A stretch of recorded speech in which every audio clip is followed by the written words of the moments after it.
Bonjour à vous. Écoutez, dans nos sociétés, le sexe est partout. Il vend, il fascine, il fait cliquer aussi. Mais dans le même temps, il dérange, il choque, il divise. On en parle beaucoup, mais le plus souvent, à demi-mot. Chez nous, dans les communautés afro, c'est encore plus complexe. On élève nos enfants dans la pudeur, on sacralise aussi le corps.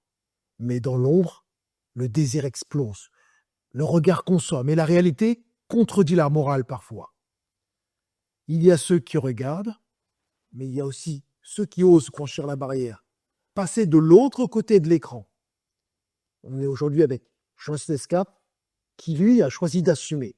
Ancien militaire, aujourd'hui acteur et producteur dans le monde du porno, il a bouleversé les codes et bousculé notre audience lors de sa première apparition dans les funérailles des Tabours. Ça a pris une ampleur que je ne m'attendais pas. Le premier tournage, ça se passait l'été d'après. Et tout de suite après, c'est une production qui m'a appelé, une production américaine qui m'a appelé, et je suis parti tourner à l'époque, c'était encore possible. Certains l'ont applaudi pour son audace et sa tranquillité. D'autres l'ont violemment critiqué, allant même jusqu'à aussi s'en prendre à notre animatrice adorée Alison. Aujourd'hui, il revient, mais pas pour répéter ce qu'il a déjà dit, pour aller plus loin cette fois. Dans ce format entrée de jeu, nous ne sommes que deux, face à face. Pas de spectacle, pas de filtre, juste la vérité, la sienne. On va parler de famille, de regrets, d'excitation aussi, de racisme, de femmes, de violence, de fantasmes, de business, mais aussi de limites. Nous allons parler du regard des enfants, de la mère, des frères, et surtout aussi du regard qu'il porte sur lui-même. Bienvenue sur ce format que l'on nomme entrée de jeu. Aujourd'hui, nous accueillons encore, comme je vous dis, Joss Lescap, et il entre dans l'arène. Alors, Joss, merci de participer à ce format d'émission qui est un peu particulier. J'ai une question tout de suite. Tu es venu dans notre émission, tu as fait exploser les compteurs, l'émission des funérailles des tabous. Ouais. Aujourd'hui, qu'est-ce qui te pousse à revenir pour nous parler de quoi? Et c'est pas de ta faute. J'ai envie de te dire, malgré les très grosses critiques qu'a reçues notre animatrice Alison. Mais écoute, moi je pense que chaque sujet, tu vois, puis me poser des questions, tous les chroniqueurs, j'avais l'impression que chaque sujet méritait presque son émission. Donc on va pas faire une émission pour chaque sujet, mais il y avait des sujets qui méritaient d'être approfondis. Après, moi j'ai eu des retours quand même, et voilà, je me dis que, tu vois, tu m'avais laissé la porte ouverte pour une autre invitation d'un autre type, là, pour aujourd'hui. Je disais, ouais, c'était intéressant. Intéressant de venir approfondir 2-3 sujets.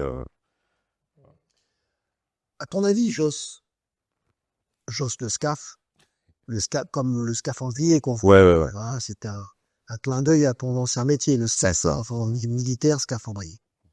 À ton avis, Joss, qu'est-ce qui fascine autant sur ton parcours? Et à contrario, qu'est-ce qui te dérange autant? Autant te dire que la communauté afro, il y a eu aussi, à un moment donné, on a reçu sur notre audience, on peut aller même sur des menaces. On nous a promis de brûler sur le bûcher, si tu veux. Ouais. Parce qu'on t'avait invité.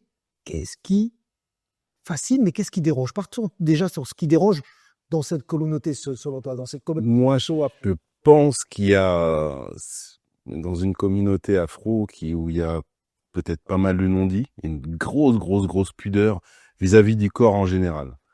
La nudité, tout ça, ouais, il y a une grosse pudeur, et je pense qu'à partir de cette pudeur, il y a plein de choses qui se sont construites dessus.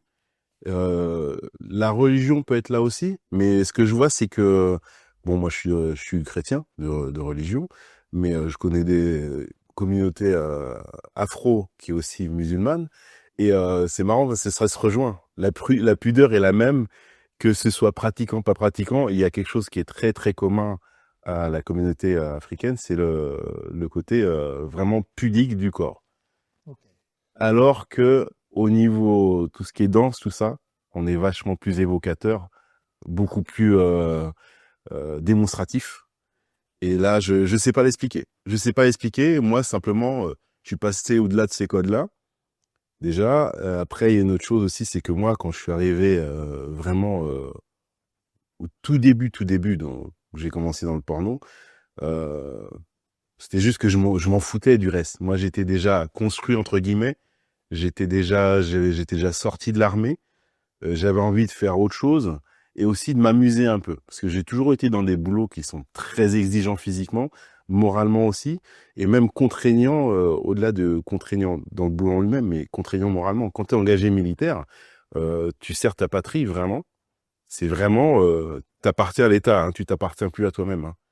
Il y a des endroits où j'ai été.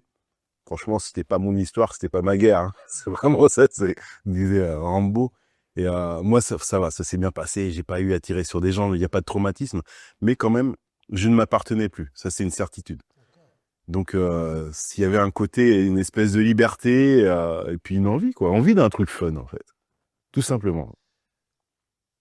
Tu parlais de danse, que tu n'arrivais pas à faire le distinguo. Pourquoi autant de respect par rapport à la danse, en tout cas moins de pudeur, voilà, moins sur la danse, et plus sur le côté sexuel. Je peux peut-être apporter un éclairage. La danse aujourd'hui, c'est se mouvoir dans l'espace. On parle même d'intelligence. Il y a différents types d'intelligence, et ça, c'en est une. Se mouvoir dans l'espace, savoir se mouvoir dans l'espace. Est-ce que dans le sexe, il y a besoin d'une certaine intelligence? Est-ce qu'on peut considérer ça comme étant une intelligence? Parce que tu me parles de pudeur, mais c'est peut-être pas la pudeur, c'est peut-être dans notre inconscient, celui qui sait faire bouger son corps, se mouvoir dans l'espace, il a un certain don, un certain talent.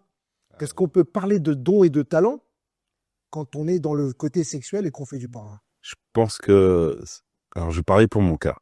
Moi, je pense que on progresse et on devient plus intelligent, plus fin, plus à l'écoute. Moi, récemment, je peux te citer une anecdote. Je tourne, alors, je vais pas citer chaque fois les personnes, mais je tourne avec une actrice, Kate Kinoxo, qui est russe, et on commence à tourner, et je sens que il y a des moments, il y a une espèce de barrière. On fait rien d'extraordinaire, hein, tu vois, voilà. Il y a une espèce de barrière. Et puis, à un autre moment, je ressens un autre ressenti. Après, on parle un peu, et je lui dis, tu sais, t'aurais dû me le dire que, parce qu'on avait déjà tourné ensemble. T'aurais dû me le dire que tu voulais pas d'embrassade, de machin. Euh, il y a plein de choses que tu ne voulais pas qui normalement sont bénignes et je sentais que ça te gênait. Tu me l'aurais dit avant, ça m'aurait évité d'avoir à l'interpréter pour ne pas être insistant ou voir, j'aurais pu ne pas être à l'écoute. Et j'étais beaucoup plus fin. Et Kate, après, elle me dit, mais pendant que tu tournes, tu penses à tout ça, tu vois tout ça. Je pense pas, je le ressens. Donc je pense qu'il y a une intelligence, ouais. On se construit, on progresse. Ok. Sur ce plateau, il y avait aussi un de nos animateurs que je salue. Hein. Je salue d'ailleurs tous ceux qui étaient sur ce plateau. Alison, Christian Kamschweng, Bashwa Bosengo. Et Bashwa parlait effectivement de cette sacralité, ce côté sacré au sein de cette communauté afro quant à la relation sexuelle. Quand on était en relation sexuelle, on était en partage d'énergie. Et il y avait quelque chose qui était oui, du sacré. Et c'est de partager cette énergie avec trop de personnes n'importe comment, ça peut limite peut-être pas amener le mauvais œil. Mmh. Bon, on peut parler de maladie. Simplement de maladie. C'est que maladie. Mais à trop partager ça, justement, est-ce que tu peux comprendre qu'il y ait dans notre audience une certaine catégorie qui se dit, il n'y a rien de, il y a rien d'extraordinaire, il n'y a pas d'intelligence, on va au-delà du sacré, Ouais. on profane. Ce que je dirais, c'est que moi, je suis passé au-delà. Je suis passé au-delà de ça. Bon, j'ai une vie de couple. Hein, on n'est pas mariés, mais j'ai une vie de couple, j'ai des enfants et tout. Et on n'est pas échangistes. Moi, je dirais, je suis passé au-dessus. Comment je résume ça? Il faudra peut-être mettre un bip. Mais en gros, je dis que une fois que tu as beaucoup baisé, tu arrives à passer au-dessus de ça. C'est-à-dire que il y a un moment où quand les gens comment te dire ça? Comment vous dire ça? En gros, beaucoup de gens n'ont pas eu suffisamment de rapports sexuels dans leur vie et ils ne font pas le distinguo entre les sentiments et le sexe. Et il y a un moment, parce qu'on est des êtres humains avec un cerveau, on a plein de facettes, il y a un moment où tu arrives à être très très violent, très amoureux, et pour autant pouvoir faire du sexe de façon même aussi intense et industrielle que moi, sans pour autant compromettre ton amour, sans pour autant compromettre ton intégrité et l'intégrité de ton couple, euh, ta femme, tout ça. Vraiment, pour moi, c'est très très très séparé. J'arrive vraiment à m'amuser sur un tournage avec certaines actrices où ça va être fun, ça va être cool. Et c'est clair qu'on n'est pas fait pour vivre ensemble. On n'est pas fait pour s'aimer au-delà de l'acte qu'on vient de partager pour la caméra. C'est un ressenti, c'est Un ressenti, ouais, il y a pas de... d'une évidence folle. C'est d'une évidence de dingue. Il y a très peu... Comme quelqu'un pour aller au travail, il rentre après à la maison, il mange son plat, il regarde la télé tranquillement avec... il est là, il regarde la télé avec sa conjointe. C'est ça. Tu rentres du boulot, alors pour toi, c'est tu rentres du boulot, tu as fait ce que tu as fait, voilà, des scènes à sauter au plat. Voilà. Après, tu reviens L'acrobatie. à la maison. Voilà. D'accord. Et j'arrive et femme me demande bon comment c'est passé. Bon, on s'appelle tous les jours. Là, par exemple, tu vois, là, ça fait un moment que j'étais à l'étranger et je rentre chez moi ça fait 8 jours que je suis parti. Et ce soir, elle va me demander bon alors un peu comment ça s'est passé, mais si on en a déjà parlé. Il y a des fois, je vais dire ah bah alors là laisse tomber, je suis comme un steak haché. En bas, ça a trop tourné. Ou alors simplement, il y a même des fois, même très souvent, elle me demande pas comment ça s'est passé par rapport aux scènes et aux shoots. Elle me demande plutôt par rapport à la route. Elle s'en fout royalement. J'aimerais justement parler de cette conjointe, comme aussi Miss H, on l'appelle Miss H. Miss H, qui est pas dans le métier apparemment. Ah, pas du tout. Pas du tout. Pas du tout. Le mythe du self-made man, faut arrêter. S'enrichir seul, c'est une illusion. Ceux qui réussissent vraiment, en fait, ils s'entourent, ils s'alignent avec les bons. Tu veux lancer un business, investir, avancer, mais t'as ni capital, ni réseau, ni repère. Tu tournes en rond, quoi. Et tu crois encore que la clé, c'est faire tout seul? Bourse, mindset, immobilier, des leviers accessibles, une méthode, un cercle. Et c'est 100% gratuit. Tu veux évoluer? Commence par ton entourage. Clique sur le lien, inscris-toi et rejoins un écosystème qui propulse. Pas demain, mais maintenant. La solitude, c'est pour se recueillir. Pour réussir, il faut savoir se réunir. Alors, à l'action. Clique sur le lien. Ciao.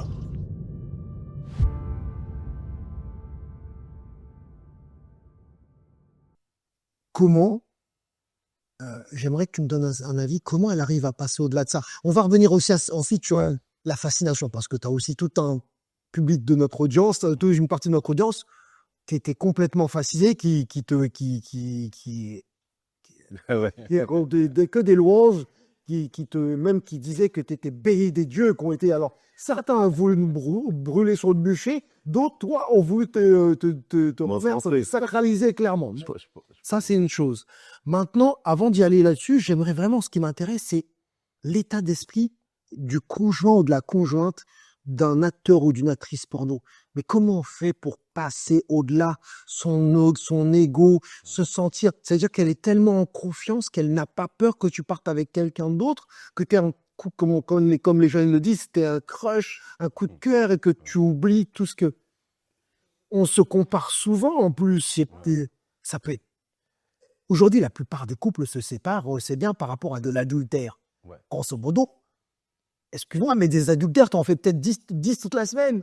Mais non, parce qu'en fait, pour moi, ces couples qui se séparent, je mets encore les échangistes à part parce qu'ils sont tellement spéciaux. Pour moi, ces couples qui se séparent, c'est peut-être des gens qui se sont mis ensemble à une époque où ils ont découvert quelque chose ensemble et puis ils ont évolué. Et puis, ce qui leur convenait vraiment, c'est cette autre personne et c'est pas cette personne avec laquelle ils se sont mis. Et moi, j'ai l'impression d'avoir testé 1000 vies, d'avoir testé 1000 personnes, d'avoir testé 1000 potentialités de couple. Et ça fait qu'aujourd'hui, ma femme, je vois, il y a du bon, il y a du mauvais, comme chez tout le monde. Et j'ai pas besoin d'aller en changer et de remettre en cause.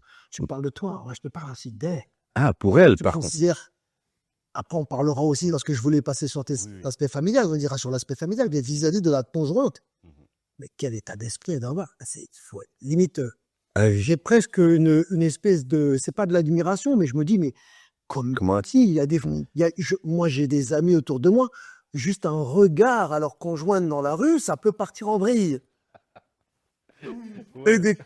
À contrario, Oui, un homme regarde une autre fille, c'est ça que j'ai vu, moi. C'est ça que j'ai vu. ça peut partir en clash. Ouais, grave. Mais avec une femme qui te demande comment ça s'est passé, ou voire même qui sait que tu as fait X, en plus parfois sans, bien, même s'il y a beaucoup de contrôle, hein, Mm. préservatif, En que fonction du pays pour lequel le produit est destiné, ouais. c'est quoi? C'est de la force? On peut appeler ça des forces Je pense qu'il y a- militaires? il y a une certaine force, il y a une force, et il y a On renonce. non, pas une renonciation, parce qu'elle voit ce que je fais, mais elle voit toutes les coulisses. Elle m'a vu finir de faire des montages à 3 ou 4 heures du matin, parce qu'il faudrait que ce soit déjà posté depuis hier, certaines vidéos, parce qu'il y a sur un partenariat, eh ben, le truc c'était à faire là, et que j'étais à droite, à gauche, elle me voit faire la paperasse, elle me voit préparer des contrats, elle voit les heures que je roule. Quand je lui dis, ah ouais, je suis à Stuttgart demain, après la compétition de la petite ou du petit gars, je suis à Stuttgart, mais Stuttgart de chez nous, c'est 11 heures de route. Elle le voit, et j'y vais en voiture, j'ai pas de chauffeur, quoi. Elle voit tout ça, donc je pense que ça remet un côté humain, et puis elle voit le côté pas fun, elle voit les coulisses que les gens ne voient pas. Il y a une autre chose aussi, c'est par exemple, moi j'habite dans une petite ville qui est plutôt cool, et par égard pour ma femme, je ne tourne pas dans ma ville. Pourquoi? Parce qu'en fait, il y a des gens qui m'ont identifié, qui savent ce que je fais et tout ça, bon voilà. Et puis il y en a d'autres qui m'ont déjà identifié, mais qui savent pas ce que je fais. Ils vont me voir toutes les semaines avec des filles, des femmes différentes, de différents âges et tout. Ils vont se dire, ah mais sa femme, elle est cocu, tu vois? Ça fait combien de temps que vous êtes ensemble? Oh là là, mais tu me mets dans la merde, hein. Je sais pas, ça doit faire 15 ans, 16 ans, je sais pas. Quand même. Ah ouais, c'est pas une histoire nouvelle, c'est vraiment... Ouais, c'est dans ces eaux-là, tu vois. Le gars ne sait plus. Mais il ne sait même plus. Ah, il faut pas que madame règle. Mais non, parce que c'est comme si c'était hier. Voilà. Ça, tu peux couper, tu veux garder ça, tu coupes et puis tu rajoutes ça. Alors, par rapport à ça, on a un peu parlé d'elle. J'ai encore un petit peu continué. Elle te voit faire des heures de route. Elle se dit pas, mais qu'est-ce qui motive mon homme à se taper 11 heures pour aller à Stuttgart? Mais qu'est-ce qu'il va chercher là-bas? Alors que il pourrait rester là et trouve-toi un petit boulot convenable. Le gars va faire des 11-15 heures de route pour... Alors, il y a quand même le côté, c'est qu'elle voit bien que je m'épanouis dans ce boulot-là. En fait, avant, quand je travaillais sur les plateformes pétrolières, à savoir que les balades en mer, j'ai horreur de ça. J'ai passé des années en mer, vraiment. Mais vraiment, quand je dis des années, c'est pas je monte et je descends. C'est je monte sur un bateau, on prend l'hélicoptère, on arrive sur le bateau, enfin les différentes embarcations qui sont sur l'eau, et puis je reste 45 jours, et puis je reprends l'hélicoptère et je repars. Voilà, ça c'était un rythme, ou alors c'était un bateau, enfin bref. Et j'aime pas les balades en mer. Moi, je suis un plongeur de métier, mon premier métier, on va dire, de scaphandrier, c'est plongeur. Le bateau est un moyen de locomotion, tu descends, tu vas plonger, tu vas bosser. Le bateau, et là, en plus en mode industriel, j'ai jamais fait une croisière, donc dans ce domaine professionnel, c'est pas un endroit qui a été plaisant pour moi. J'ai décidé d'arrêter ça. Par contre, je gagnais très très bien au niveau financier. J'ai décidé d'arrêter ça pour être plus avec ma famille. Et donc, il y a des moments, j'ai un boulot qui est plus à l'international. L'actrice qui se trouve à Stuttgart va avoir plus de force, va avoir quelque chose de plus que l'actrice qui est peut-être à... j'en ai pas à 40 km de chez moi, mais bon, l'actrice qui est à 100 km de chez moi, l'actrice de Stuttgart sera plus pertinente. Et donc, c'est pour ça que je vais rouler toutes ces heures-là. Autrement, j'essaie d'être pratique, mais c'est pas, ça correspond pas toujours, c'est pas pratique, c'est pas possible. Et par rapport, alors, bon, quand même, ma femme, c'est vrai qu'il y a une force de caractère. C'est-à-dire que pour ne pas se sentir menacée, parce que par semaine, j'ai rencontré 10 femmes différentes, il y a aussi un comportement, c'est que moi, quand je reviens chez moi, bon, il y a ce côté, tous ces montages vidéo, il y a toute cette partie coulisses du business, mais j'emmerde pas sans arrêt avec à lui dire, ah, mais tu sais qu'une telle là, ah, mais elle met les jambes derrière les oreilles, quand est-ce que tu sais faire ça? J'emmerde pas les genres de conneries, quoi. Elle voit, je reviens, c'est un père de famille qui rentre chez lui, quoi. C'est vrai que chez moi, je pense que l'accès au porno, mes ordinateurs, tout ça, je pense qu'il est plus compliqué que chez certaines personnes qui vont avoir des armes dues à leur métier ou quoi. je pense que leurs enfants, leur famille accéderaient plus facilement aux armes qu'au porno chez moi. Chez moi, ce que j'ai mis en place est tellement... mon bureau est compliqué physiquement d'accès. Même pour un enfant, c'est une cascade quoi, pour monter. Quoi. Là. On en était sur aussi, selon toi, qu'est-ce qui fascine dans ton parcours et dans ton métier? Moi, je pense... Alors, le parcours, parce qu'il est original. Il y a des gens, quand j'explique ce que j'ai déjà fait, très vite, à un moment, ils m'interrompent, ils me disent « Mais t'as quel âge ?» Parce que j'ai fait beaucoup, beaucoup de choses. Mais moi, c'était pas pour cumuler les activités. C'est juste que je suis un curieux de nature et je me passionne facilement. Il y a un boulanger, il va me parler de son métier et très vite, il va m'intéresser. Un maçon va très vite m'intéresser. J'ai bossé, j'étais cordiste aussi en même temps que plongeur. Donc, les travaux en hauteur sur corde. Et j'ai croisé des maçons qui m'ont passionné. Les mecs, je les voyais faire des trucs que je ne savais pas faire à terre. Ils le faisaient, c'était des artistes, mais ils le faisaient au bout d'une corde. J'aime rencontrer des gens passionnés. Et très vite, ils arrivent à m'embarquer, à m'intéresser. Et donc, je me suis intéressé à des trucs et ça fait un parcours qui paraît original. J'ai du mal à comprendre les gens qui sont mono-passion, mono-tâche, mono-métier. Même si c'est ce qui fait aussi comment dire, alors, réussite et pas seulement ça, l'expertise. Voilà. L'expertise, le mec qui est là depuis 20 ans, 30 ans dans le même boulot, il y a de fortes chances qu'il soit meilleur que le gars qui est resté 5 ans, 10 ans. Donc ça, voilà. Mais moi, je pense que le parcours fascine parce qu'il est varié. Et après, pour le domaine adulte, c'est simplement la nudité. T'as quelqu'un nu qui est à 100 mètres, les gens bloquent parce qu'il est nu. Tu vois, je sais pas l'expliquer plus. Ça doit être sociologique. Les gens sont fascinés par la nudité. Moi, je suis en train de travailler sur un nouveau site où il y aura je pense même qu'il y aura pas de sexe. Voilà. Il y aura de la nudité. Tu vois, parce que c'est tout. Je travaille sur les trucs comme ça, quoi. Voilà. Tu vois, c'est des concepts, ça, mais Fascine, selon toi, en tout cas, ça intrigue, c'est ça, d'accord. ça intrigue. La nudité intrigue, attire, passionne, gêne. Très bien, donc oui, maintenant je comprends pourquoi, selon toi, il y a des choses qui peuvent intriguer ou fasciner. L'autre chose que je voulais dire, qui a une petite virgule, depuis tout à l'heure, je suis focalisé sur ton... Ah. Parce que le dernier tournage que tu avais fait avec nous, tu avais mis un t-shirt Blackhead. Je ramène des trucs chelous à chaque J'étais tournage. pas au courant, mais type, certains, je ne connaissais pas, apparemment, c'est connu. Et là, Zombie, c'est une étoile. Qu'est-ce que ça m'a... Alors ça, c'est mon logo. C'est mon logo, c'est simplement... Et c'est marrant parce qui n'est pas une étoile de David. Voilà, à la base, moi j'ai dessiné un logo, j'ai dessiné un bijou, et puis je l'ai fait avec l'or des différents pays que j'ai traversés. J'ai pas traversé énormément de pays, pas avec la plongée d'abord. Et puis j'ai dessiné ce logo, je l'emmène chez une bijoutière, j'explique la technique, je veux pas que la chaîne elle tourne, le petit truc, et je mets un J au milieu parce que ma première société, il y avait une étoile. Donc j'ai dessiné un truc et j'en ai fait un bijou. Et les gens, derrière, ils interprètent plein de choses. Et moi, ça me fait marrer parce que, les gars, c'était juste une étoile avec un J au milieu, Joss, quoi. Et une étoile, genre... C'est juste tu vois judaïsme, juif.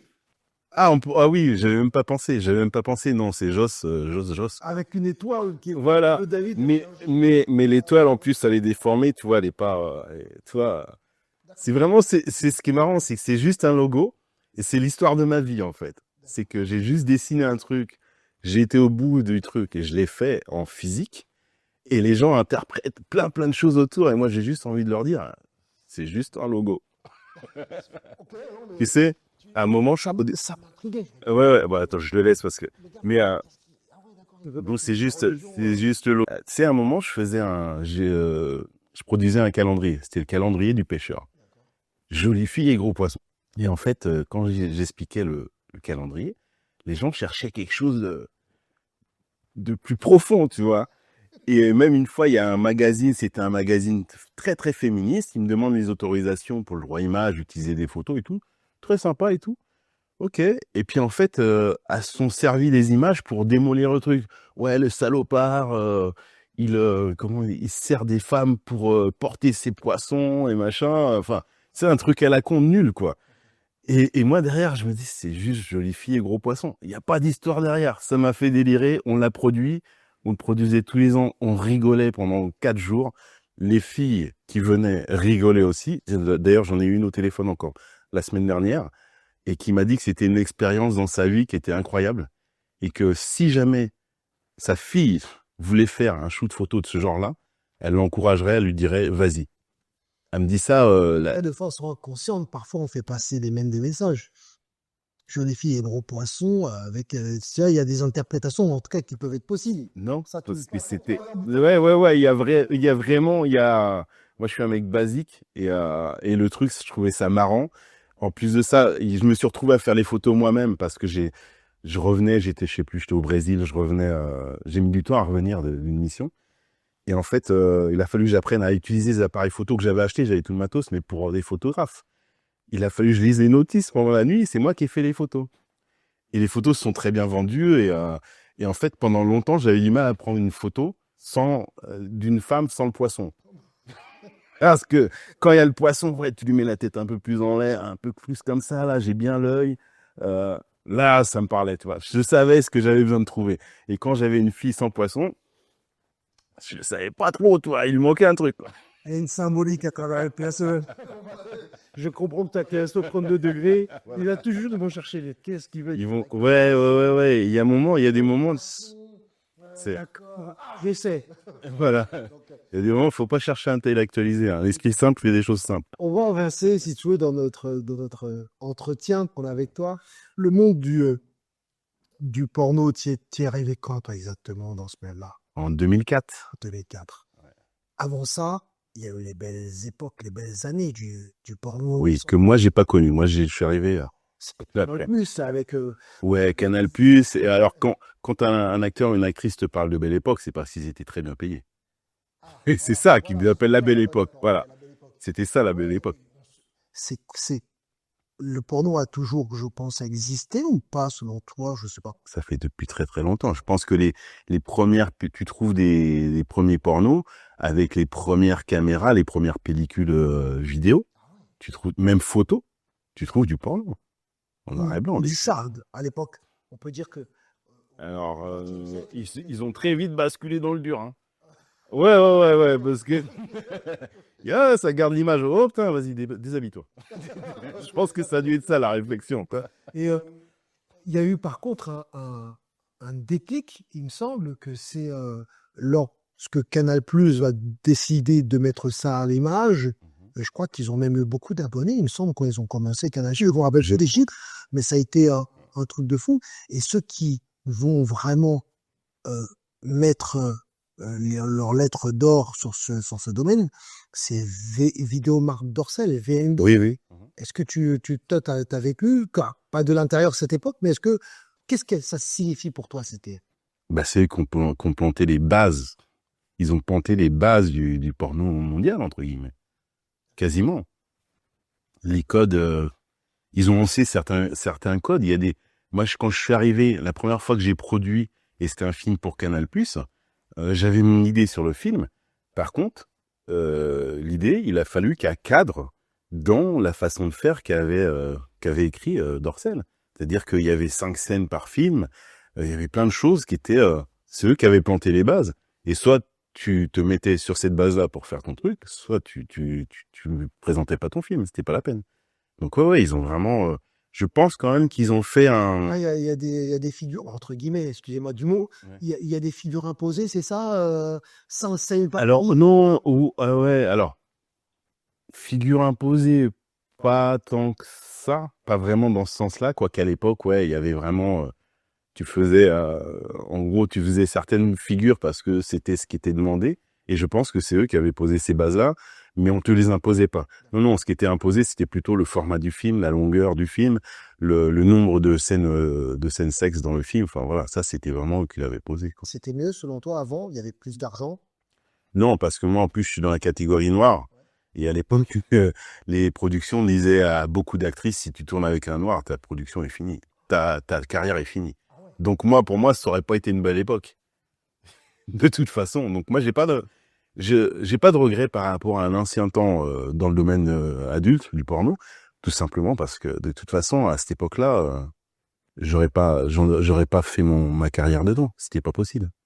j'ai entendu beaucoup aussi, j'ai lu des commentaires dans notre audience de gens qui disaient ça, c'est un domaine qui a été inventé par les Européens, euh, mais pas par les Africains. Et là, Je en pense plus, que tu es en train de confirmer. Tu es en train de confirmer, puisque Ah oui, oui, oui, oui, ça n'a pas été inventé. Je pense pas. Enfin, c'est même sûr que ça n'a pas été inventé. Mais je pense que ça n'a pas été inventé parce que c'est une histoire de moyens, de pudeur, de religion, de lieu, de loi, de plein de choses. Si ils avaient eu la même liberté et la même tranquillité pour le faire, est-ce qu'ils l'auraient pas fait? Euh, Moi, je pense qu'ils l'auraient fait. C'est simplement qu'il y avait beaucoup plus de barrières et de retenues. il y avait des. On va comparer par rapport aux chiffres d'aujourd'hui. Toi, je sais que tu n'hésites pas à parler de chiffres d'affaires, de salaire, de rémunération. Tu as des rapports par rapport à avant, des rapports entre aujourd'hui et avant. Avant, par exemple, je pense que Dorsel, vu qu'ils avaient quasiment un monopole, Ouais. chez Canal+, il devait y avoir quand même des belles sommes quand même. Je sais pas, j'ai entendu différents trucs parce que apparemment les actrices en elles-mêmes n'étaient pas si bien payées, les égéries. Voilà, là, tu vois, il faudrait demander à une ancienne égérie de témoigner. Les égéries, donc c'est les femmes n'étaient pas bien payées, mais arrivaient à être en contrat. Les mecs n'avaient pas de contrat, par contre étaient plus rares, et donc les mecs arrivaient quand même apparemment à toucher un billet parce que il y avait que, à l'époque il n'y avait pas les possibilités, le Viagra existait à peine, les seringues ça existait pas du tout, donc le mec qui arrivait là, il fallait qu'il soit bon. Voilà. Il y a encore des mecs de cette génération-là qui sont encore là, hein. Et donc là, il fallait que les mecs soient vraiment bons physiquement et qu'ils soient beaux, qu'ils soient laids, machin. Le mec était pris parce que lui arrivait à avoir une érection, quoi. Et c'était ça le truc à l'époque, ouais. Et aujourd'hui, Aujourd'hui, le mec, il peut être mauvais, on va lui demander d'être plutôt beau et il pourra avoir une érection avec les produits qu'il a. Il a plus besoin d'être bon, maintenant. ça, tu m'as dit que tu tenais à parler aussi de ces produits-là. On va en reparler. Ouais, parce que tu sais, j'ai regardé l'interview. Je me suis dit, ouais, ok, ça va, il y a de la prévention. Et après, je me suis dit, ouais, mais il y a des gens, là, quand t'expliques ça, ils vont se dire, moi, je trouve ce produit, je suis surpuissant. Il y en a certains qui vont prendre un autre raccourci. Là où moi, je dis attention, il y en a d'autres qui vont se dire, et où est-ce que je peux l'avoir, ce truc? Qui ne vont pas voir forcément le danger, Voilà. Alors, qui vont voir le bénéfice sur le moment même, ouais. mais qui vont sur la longueur, qui vont pas entendre ce que tu es en train de leur dire. Voilà. Après, il y a aussi un autre truc, c'est que quand je parle de ces produits-là, je me fais pas de potes, hein. C'est clair. Mais au niveau business, je me fais pas de potes, mais c'est pas ce que je cherche. C'est simplement qu'il y a une vraie prévention à faire et que les mecs ne la font pas, la prévention.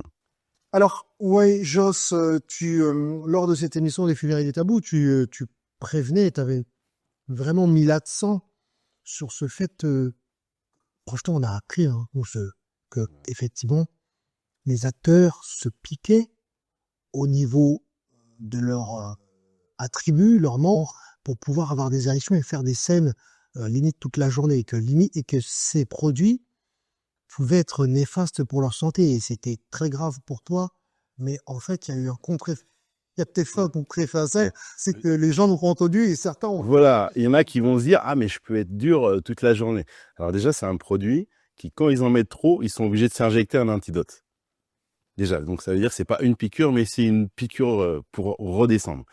Après, ils vont se microdoser et pendant la scène, donc on parle de scène en moyenne d'ailleurs j'ai une anecdote marrante, de moyenne de 30-40 minutes. Et pendant cette scène-là, déjà, ils vont devoir aller se repiquer une deuxième fois pour remettre du produit pour finir.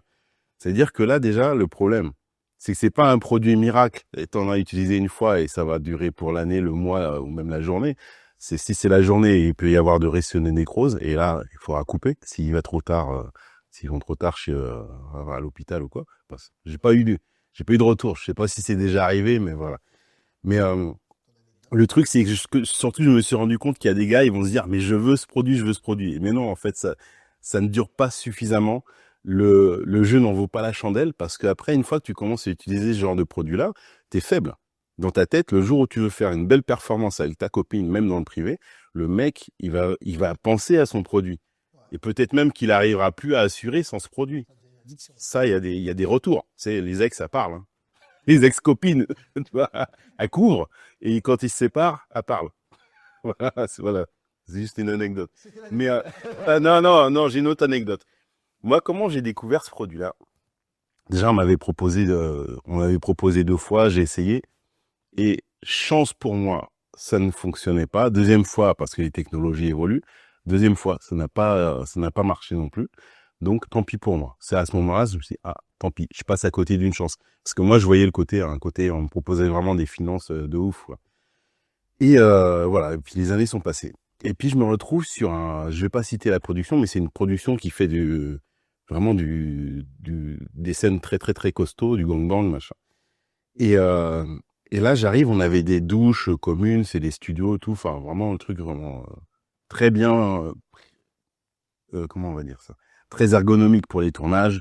Donc il y a les douches, il y a les toilettes en grande quantité pour quand il y a beaucoup de monde, la pièce où on tourne, une pièce pour se restaurer et tout. Et là, je suis au niveau de la douche, et les gars, ils disent, ah, ces machines, ils parlaient d'une actrice française. Ah, bah alors là, double dose. Alors, et en anglais, et là, moi, je réalise, je dis, mais double dose. Là, je comprends qu'ils parlent sérieusement d'un truc que là, ça m'échappe. Je suis pas au courant. Et en fait, ils parlaient de double dose à la seringue pour réussir à avoir l'érection. Et là, je me rends compte que ça fait des mois, vraiment des mois, que je suis à tourner dans ces scènes qui durent à peu près une demi-heure. Donc, c'était calculé par rapport au temps de vie sûr du produit pour la scène.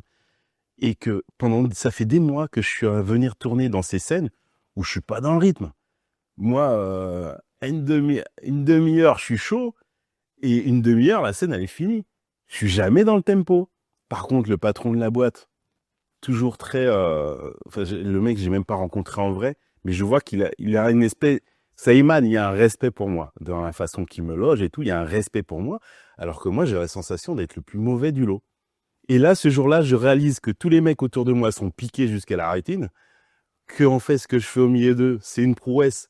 Là où je me trouve mauvais, c'est juste une prouesse parce que de réussir à figurer là-dedans, au milieu des mecs piqués, c'est juste irréel.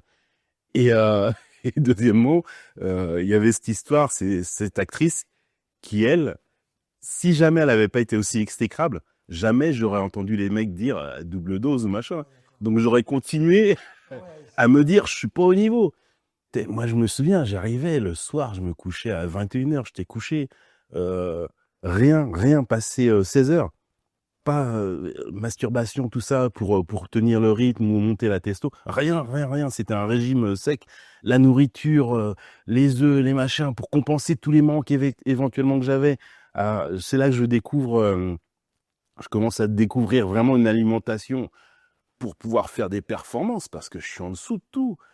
Je me fais une vie d'enfer, quoi, une vie de moine pour être horrible. Mais en fait, c'est juste que j'ai pas de produit. Là où les autres sont sur du truc de costaud, tu vois. Et ça, Site d'Astérix. voilà. Mais par contre, voilà, moi j'ai déjà vu pendant les scènes, c'est chaud, ça se déroule bien, l'actrice apprécie vraiment ce qui se passe, donc là, ça devient facile normalement. Et puis les mecs disparaissent un par un. Bah, pourquoi? Ah, on fait une pause, machin. Ok, ils font une pause, ils reviennent. Et puis il y en avait un quand même, je me souviens, je me suis dit, ah tiens, après avoir appris ça, il y en a un qui dit, non, c'est mort pour moi. En fait, il avait déjà trop piqué dans la journée et il voulait pas risquer sa santé. Mais je vois bien que le gars, c'est comme une sorte d'impuissance, tu vois. Et moi, je peux pas imaginer que je vais arriver à faire le cake. Ouais, je suis Joss Scaf, regarde les jolies gonzesses que j'ai et tout. Regarde les scènes, je fais ça, je suis un king. Je mange un sandwich, je suis comme ça et tout. Je vais faire ça. Le jeune, s'il arrive à trouver le produit, il va juste aller se flinguer la santé. Et je serai en partie responsable de cette histoire-là. C'est son choix au jeune. Mais je peux pas faire la promotion. Là, c'est trop. C'est trop. Sans compter les risques d'addiction. Ah, mais là, il y a une addiction parce que quand tu te sens faible sans un produit, tu sais que tu es fort avec. Voilà. Après, c'est Dire dépend. dépendant. Et alors, moi, je dirais que c'est une dépendance, c'est totalement psychique. Mais c'est quand même le mec qui sait que quand il va faire un acte sexuel, s'il a pas ça, je sais que le mec, il tremble. Wow. Donc effectivement, tu nous as parlé de ces productions, tu nous as parlé de la- les heures de gloire, grosso modo avec Wiedermann Dorcel, Voilà. avec Canal+. Aujourd'hui, le porno a plutôt basculé vers les plateformes Ouais. type OnlyFans, Pornhub. Mime. Oui, ouais. Mais ni vite, c'est très anglophone, hein. D'accord, très anglophone. C'est bien. Mais est-ce qu'il y a eu vraiment un changement avec l'arrivée de ces plateformes? Il y a eu un choc dans cette industrie? Ah bah c'est clair, parce que tout le monde est devenu indépendant. Tout le monde est devenu indépendant. Tu vois, moi j'ai du mal à dire producteur maintenant. Tout le monde peut produire. Tu as un téléphone, tu es producteur. Et en plus de ça, c'est très possible que ce que tu vas te filmer avec un simple téléphone, quelqu'un qui va le filmer, qui y met du cœur, sans grande technicité, il va faire quelque chose qui sera plus regardé parce que ce sera plus vivant. Il y aura un côté plus réel, il y aura un côté plus... il va montrer un fun, là où sur les studios, bon, alors il y a les cadrages, les machins et tout ça. Donc, tout le monde peut être un producteur. C'est vraiment ça. Il y a plus vraiment de production. Tout le monde est indépendant, en tout cas. Ça, c'est une bonne chose. On a parlé de Pornhub qui est aujourd'hui apparemment dans ce milieu l'incontournable, sauf que on ne connaît pas les propriétaires. Il y a une espèce de... C'est super opaque. C'est super opaque. Par exemple, pourquoi? Déjà, je crois qu'ils ont été... Total, c'est quoi? Ils ont été rachetés, c'est une boîte canadienne. Ils ont été rachetés, après, par qui, machin, il y a un historique, mais par exemple, pour te dire, les gens, ils se disent, ah là, mais il doit faire du blé de ouf. Tu sais, les gens sont followers. C'est la plateforme la plus visitée du monde, justement. Oui. Les gens se fient, ah, alors lui, je vais tourner, même dans le business en lui-même. Ah, je vais tourner avec lui, ouais, ah ouais, elle a beaucoup de followers et tout ça. Et en fait, bon, déjà, les followers, ça peut s'acheter et tout ça, mais on va dire les gens qui ont vraiment le nombre de followers, qui prétendent et tout. Et par exemple, sur Pornhub, moi, c'est pas le nombre de followers. Tu vas regarder le nombre de vues. Et le nombre de vues, moi, j'étais à 462 millions de vues depuis Funérailles des Tabous. C'est vrai que j'ai regardé un peu plus. Je suis à 462 millions de vues. C'est plus que la population de la France et de quelques pays réunis. Et là-dessus, s'il faut savoir, tu vois, je rentre pas trop dans les chiffres personnels, machin et tout, mais ce qu'il faut savoir, c'est qu'avec un chiffre pareil, je faisais pas $500, hein, je faisais pas $600. Tu sais combien? Moins de 600. Ça, il y a une variation, mais moins de $600. Donc, à un moment, et puis ils se sont mis à m'envoyer. Par contre, Il y a des grilles de calcul que vous avez dit.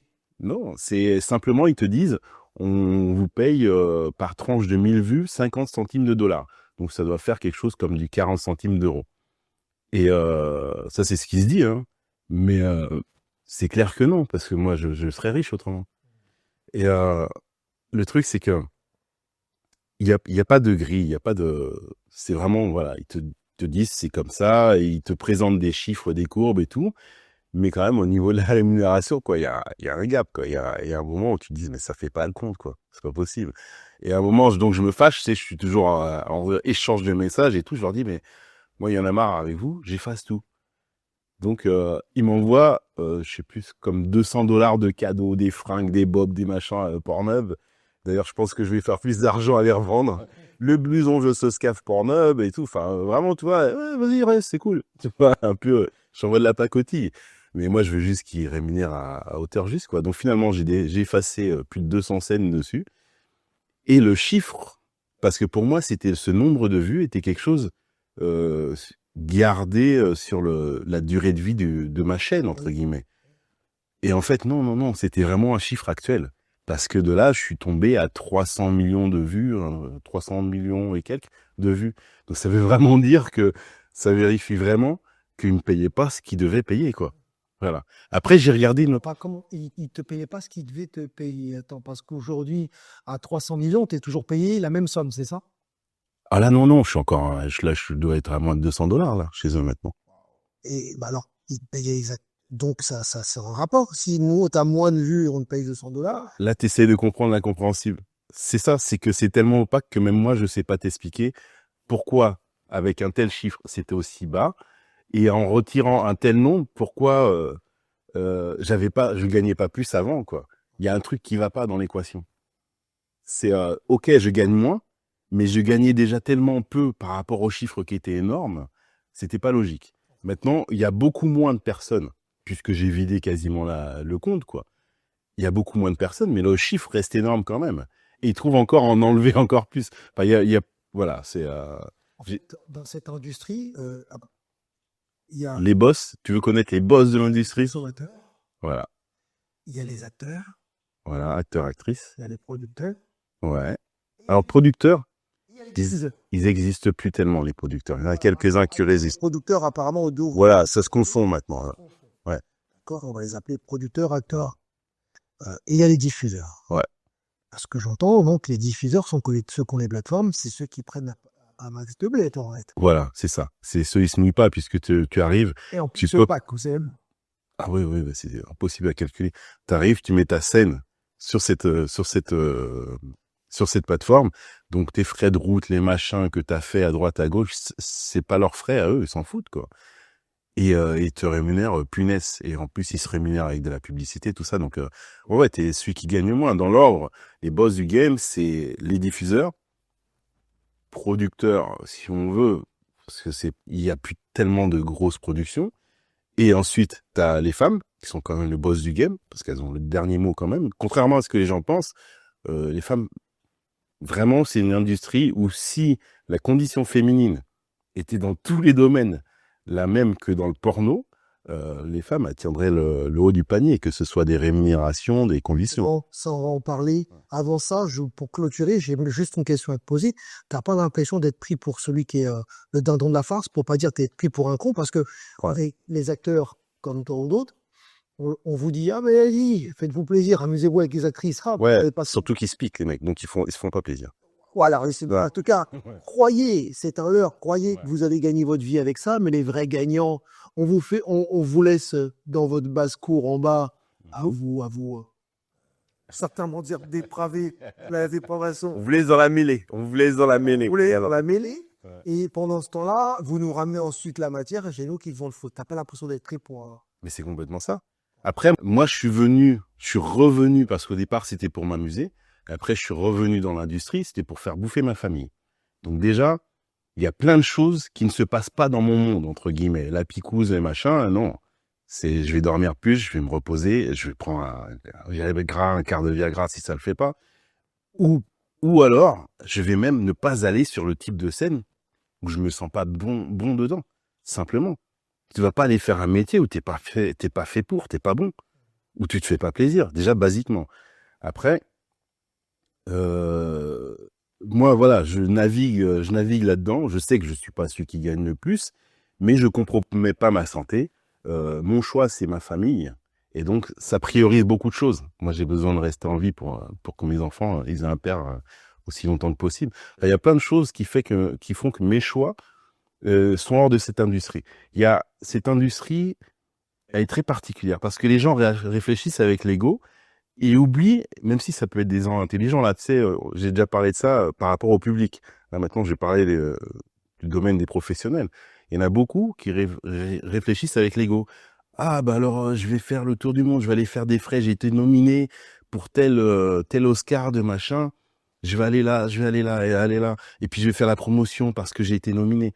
Et en fait, ils font la promotion d'une industrie qui ne les rémunérera pas. Ils vont faire des frais pour aller recevoir un prix. Ce prix ne leur sert à rien, à part dans quelques rares cas. Et généralement, quand tu reçois ce prix-là, au final, vu que tu es déjà au bon endroit, ce prix-là, tu n'en as quasiment pas besoin. Donc, plein de choses comme ça. Donc, c'est pas régi par le chiffre et par la logique, quoi.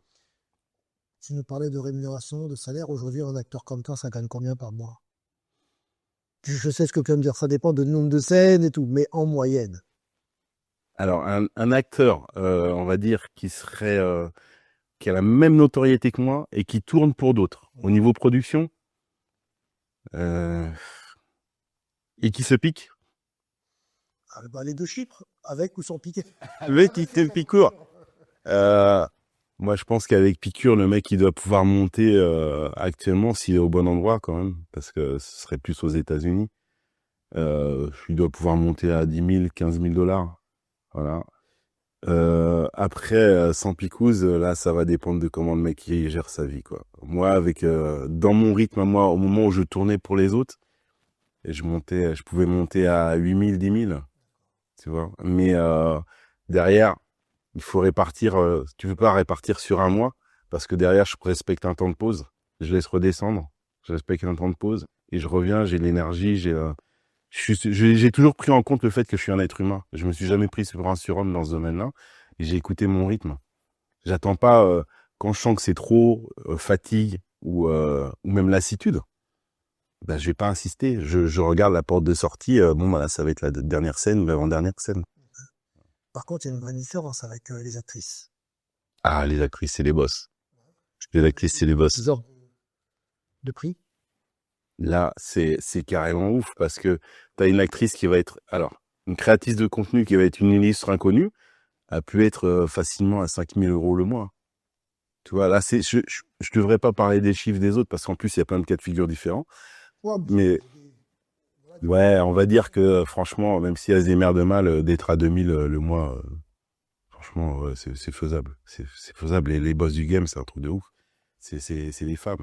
Après, vraiment une actrice bien en vue ou quoi, qui va aller, sans aller voir sur...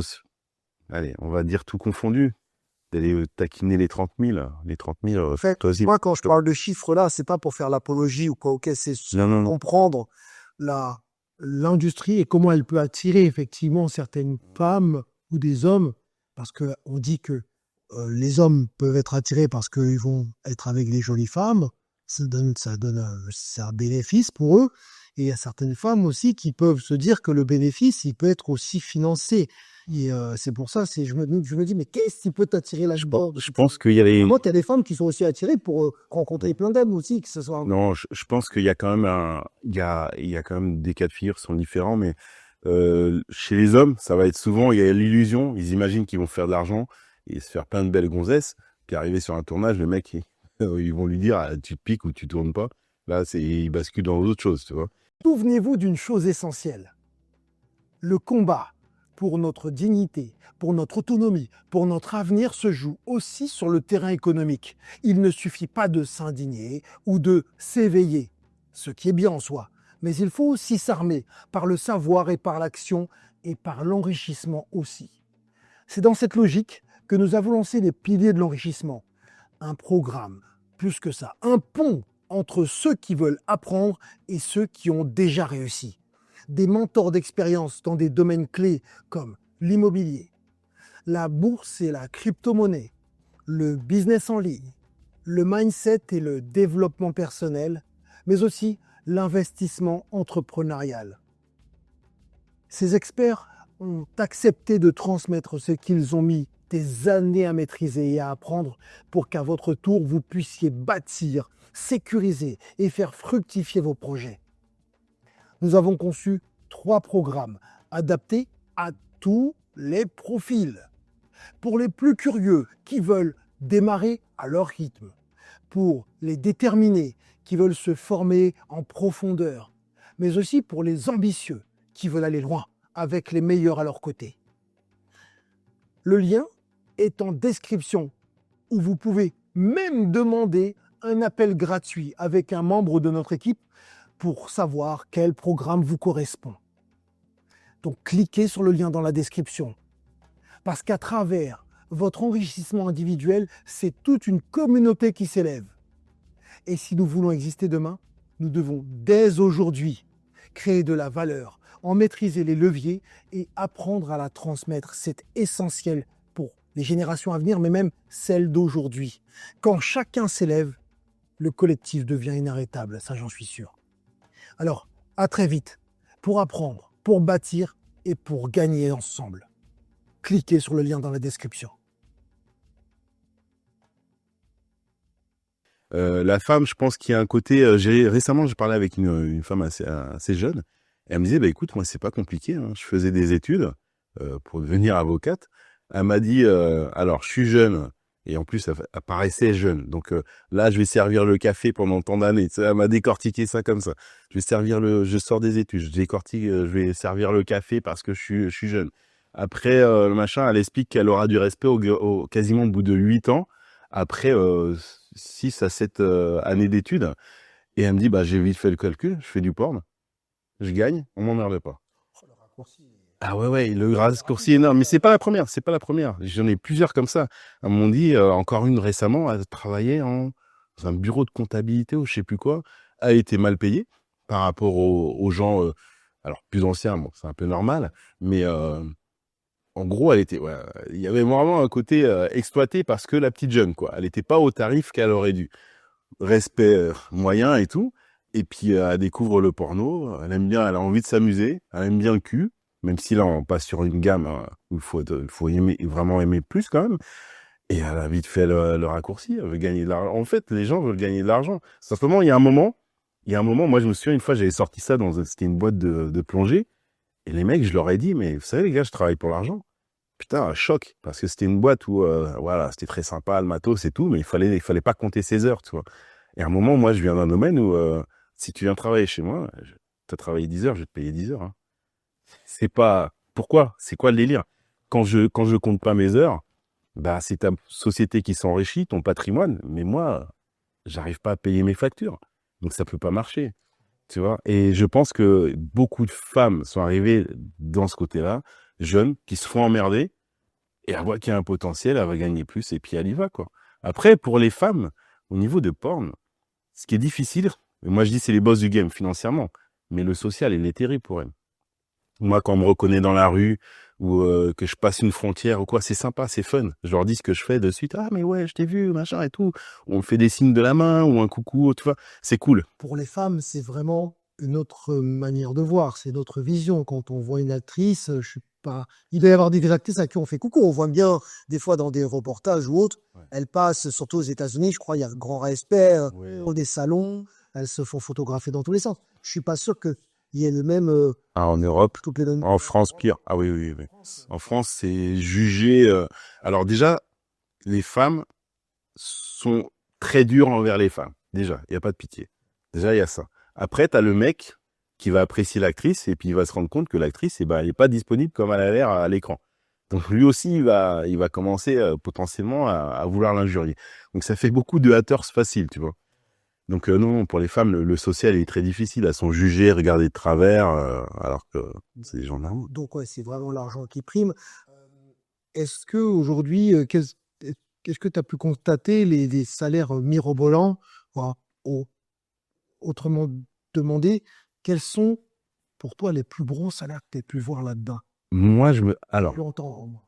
alors moi, bon, le truc que j'ai vu une fois, on fait une scène, c'était à Los Angeles, on fait une scène, je vois passer le chèque de paye de l'actrice, on n'avait rien fait de spécial, mais vraiment rien d'extraordinaire. Même l'intensité, mais en fait, quand j'arrive pas à ressentir que l'actrice avait quelque chose de costaud, eh ben, je vais pas aller faire quelque chose de costaud. Et ça fait qu'il y a des fois, je fais des scènes où on peut se dire, ah, bof, mais moi, j'ai pas ressenti que on pouvait envoyer ou quoi, c'est pas ce qu'elle a envie de vivre, quoi. Et en fait, je vois le chèque passer et je vois 4500 $. Et là, je me dis, mais on n'a rien fait. On n'a rien fait. C'était pas la plus connue. Je me souviens, il y a Riley Reid. Je vois, elle venait de s'acheter sa Bentley. Et je dis, ah, c'est marrant, on a tourné ensemble il y a un mois. Et je vois, elle était contente de sa Bentley qui était neuve, toi.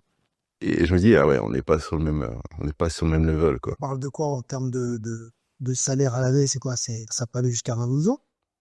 Ah, je pense que c'est ah ouais, Riley Reid, Brandy Love. Je pense qu'à l'année, elle doit être entre les 500 000 et le million, tu vois. C'est dur, hein. Je peux pas me permettre de jauger le business de quelqu'un d'autre. Je suis pas dans leur papier. Mais ouais, ça palpe, c'est un autre level, c'est un autre univers.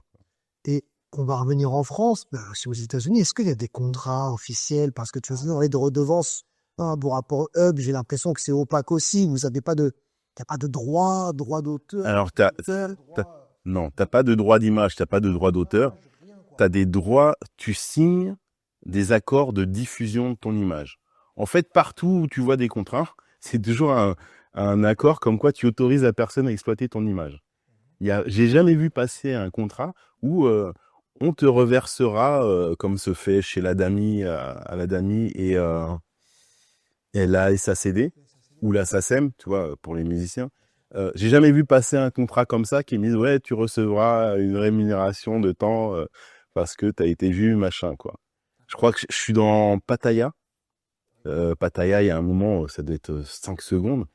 Et ça m'a procuré plus de droits images que l'ensemble des filles. Oh, waouh. Pour te donner une idée. Donc, vous ne pensez pas que vous devriez faire un syndicat pour essayer de faire des revendications? Ben c'est s'unir et le problème c'est que c'est déjà certaines personnes, c'est pas forcément les femmes, certaines personnes font des carrières courtes, certaines personnes ne veulent pas s'ennuyer avec toute la paperasse et tout ce genre de choses-là.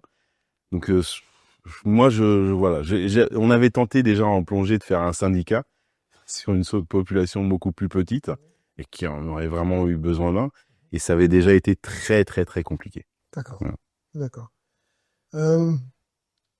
Donc j'ai bien compris, ça c'est très opaque et assez compliqué. Et tu me parlais des actrices, qu'elles gagnent plus apparemment. Ouais. Et aujourd'hui, est-ce qu'elles ont réellement le pouvoir dans ce domaine? Ah ouais. Pouvoir sur les scénarios, sur les scripts. Alors, elles ont un pouvoir de décision. Après, il faut juste qu'elles le prennent. C'est-à-dire qu'un scénario. Est-ce que c'est des illusions? Ah non. Elles ont quand même. Ouais. Non. Sur le scénario, entre guillemets, si l'histoire, c'est un dresseur de fauves, et puis elle, c'est la femme de dresseur de fauves, ou c'est la dresseuse de fauves, elle va pas changer l'histoire en disant non, moi je vais être mécano. Ça marche pas. Par contre, sur les actes sexuels, ah ouais, elles ont tout le temps leur mot à dire. Les choix des partenaires aussi. Les choix des partenaires, c'est plus compliqué, mais elles peuvent le demander. Tu sais, il y a beaucoup de choses. En gros, s'il y a un non-dit, quand il y a un non-dit, eh ben ça peut être une porte ouverte. Moi, une actrice qui vient tourner pour moi, généralement, je lui dis deux choses. Je lui demande qu'est-ce qu'elle aime pas. Et je lui dis, par contre, si c'est désagréable, si ça fait mal, imaginons, tu serres pas les dents. Si tu me le dis, on arrête. Parce que il y en a certaines, elles vont être trop timides. Et pour que ça continue, pour que elles n'aient pas l'air d'être en dessous d'une performance qu'elles pensent qu'on leur demande à tout prix, eh ben, elles vont subir. Et ça, c'est pas bon. Et pareil, au niveau d'un rôle, enfin, c'est les pratiques, quoi. C'est les pratiques. On se met d'accord avant.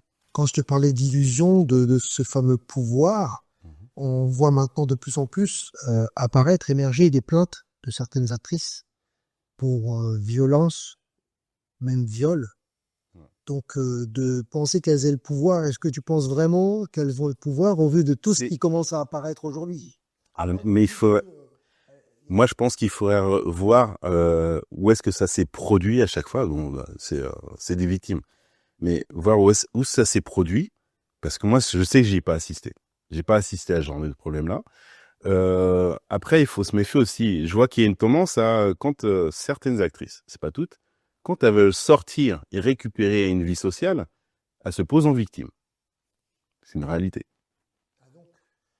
Je parle pas des plaintes, parce que quand il y a une plainte, je parle d'une vraie plainte auprès de la police, pas une plainte internet, hein. Pas une plainte d'Instagram ou machin, parce que Instagram n'est pas un commissariat, quoi. Mais c'est Donc, tu remets en doute certaines plaintes en te disant que c'est pas les plaintes, parce que la plainte, pour moi, la plainte, c'est quelqu'un qui a été vraiment au bout de la démarche et qui a porté plainte auprès de la justice, police, tout ça. Là, pour moi, c'est une plainte, et ça, je remets pas en doute. Non, ce que je remets plus en doute, c'est quand je vois une actrice qui dit, moi, j'ai vu, par exemple, est-ce que je la cite? Ouais, je la cite. C'est Scarlett Johansson, une rousse, actrice rousse, mignonnette.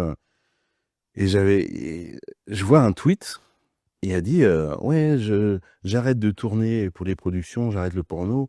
Les hommes que j'ai croisés dans ce milieu-là étaient horribles. Putain, je prends ça dans la gueule, parce que moi, je sais que j'en ai fait partie, je suis un mec. J'ai tourné avec elle. Et je prends ça dans la gueule, quoi. Je dis, waouh, c'est rude. Parce que je me souviens d'avoir tourné avec elle, et pendant la scène, elle est mignonne, elle me plaît, elle est sympa avec moi, mais à aucun moment je sens que je vais pouvoir envoyer des watts. J'ai pas l'impression que c'est quelqu'un qui a envie qui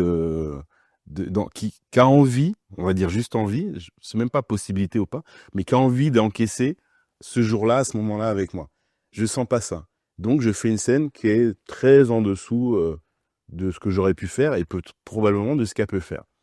Plus tard, je la vois dans une scène, même production, je la vois dans une scène, et là je vois le gars, il est sur elle, et ça envoie, ça démembre, ça un boucher.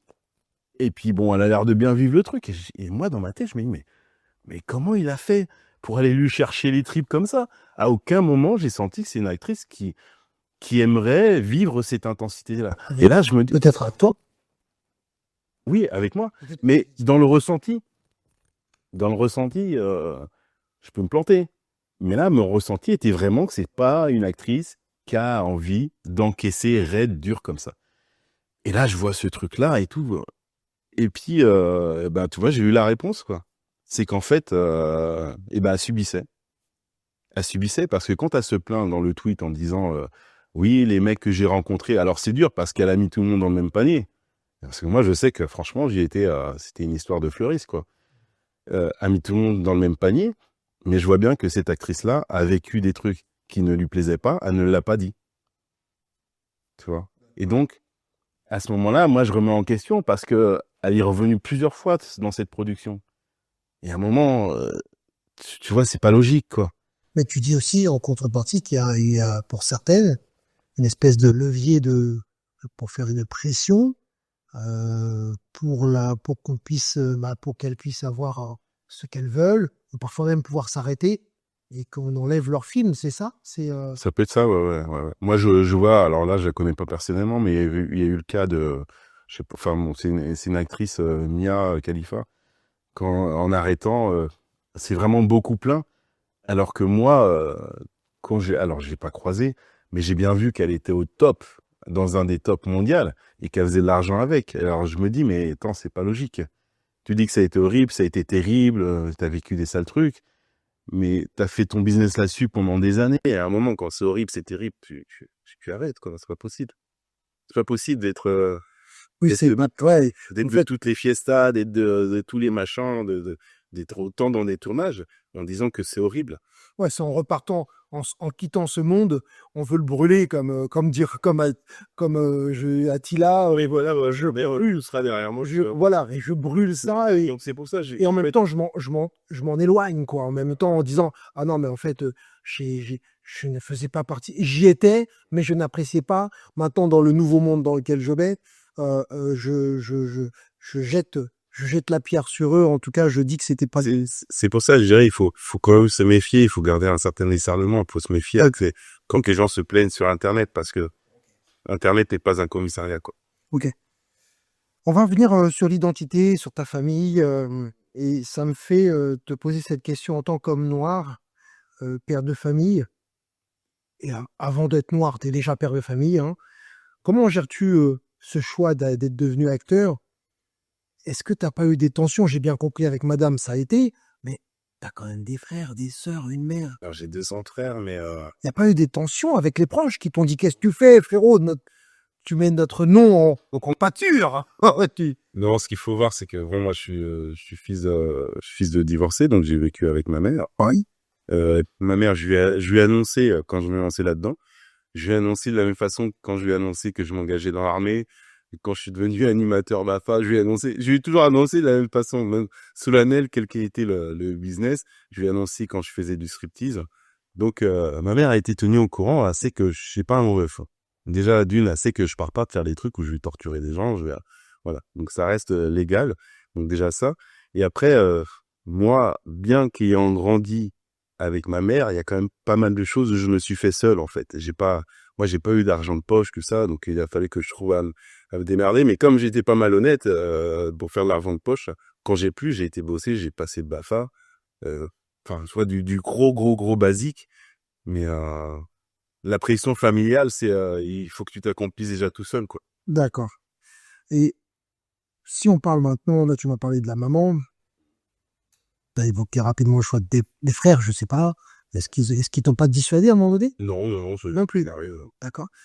Et on en avait parlé ça lors du dernier tournage, hein, que je vous invite à aller regarder sur les funérailles des tabous.